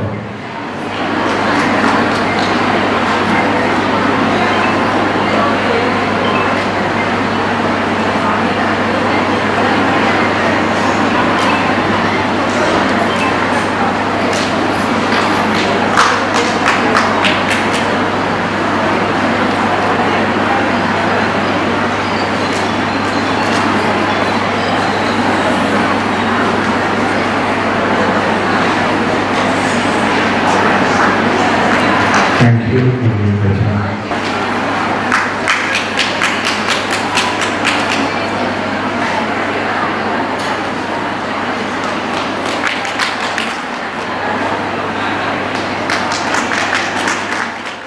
ഒരു പരിപാടിയുടെ പൂർണ്ണത എത്തുന്നത് നന്ദി പ്രകടനത്തിലാണ്.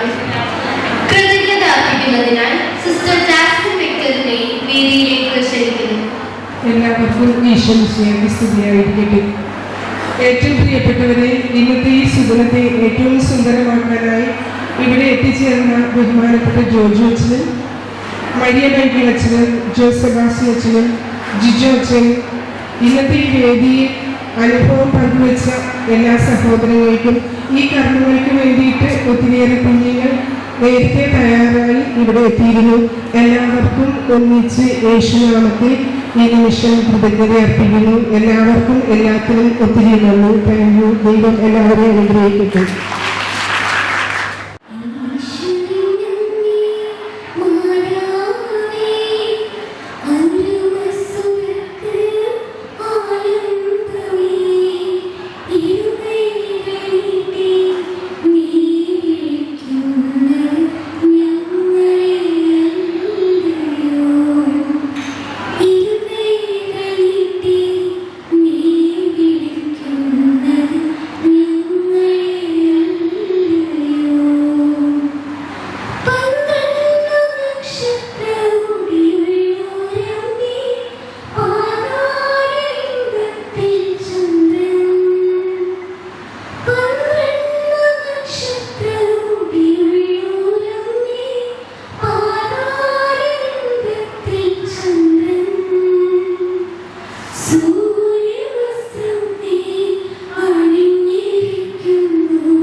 സർവശക്തനായ ദൈവം പിതാവും പുത്രനും പരിശുദ്ധാത്മാവും നിങ്ങളെല്ലാം അനുഗ്രഹിക്കും.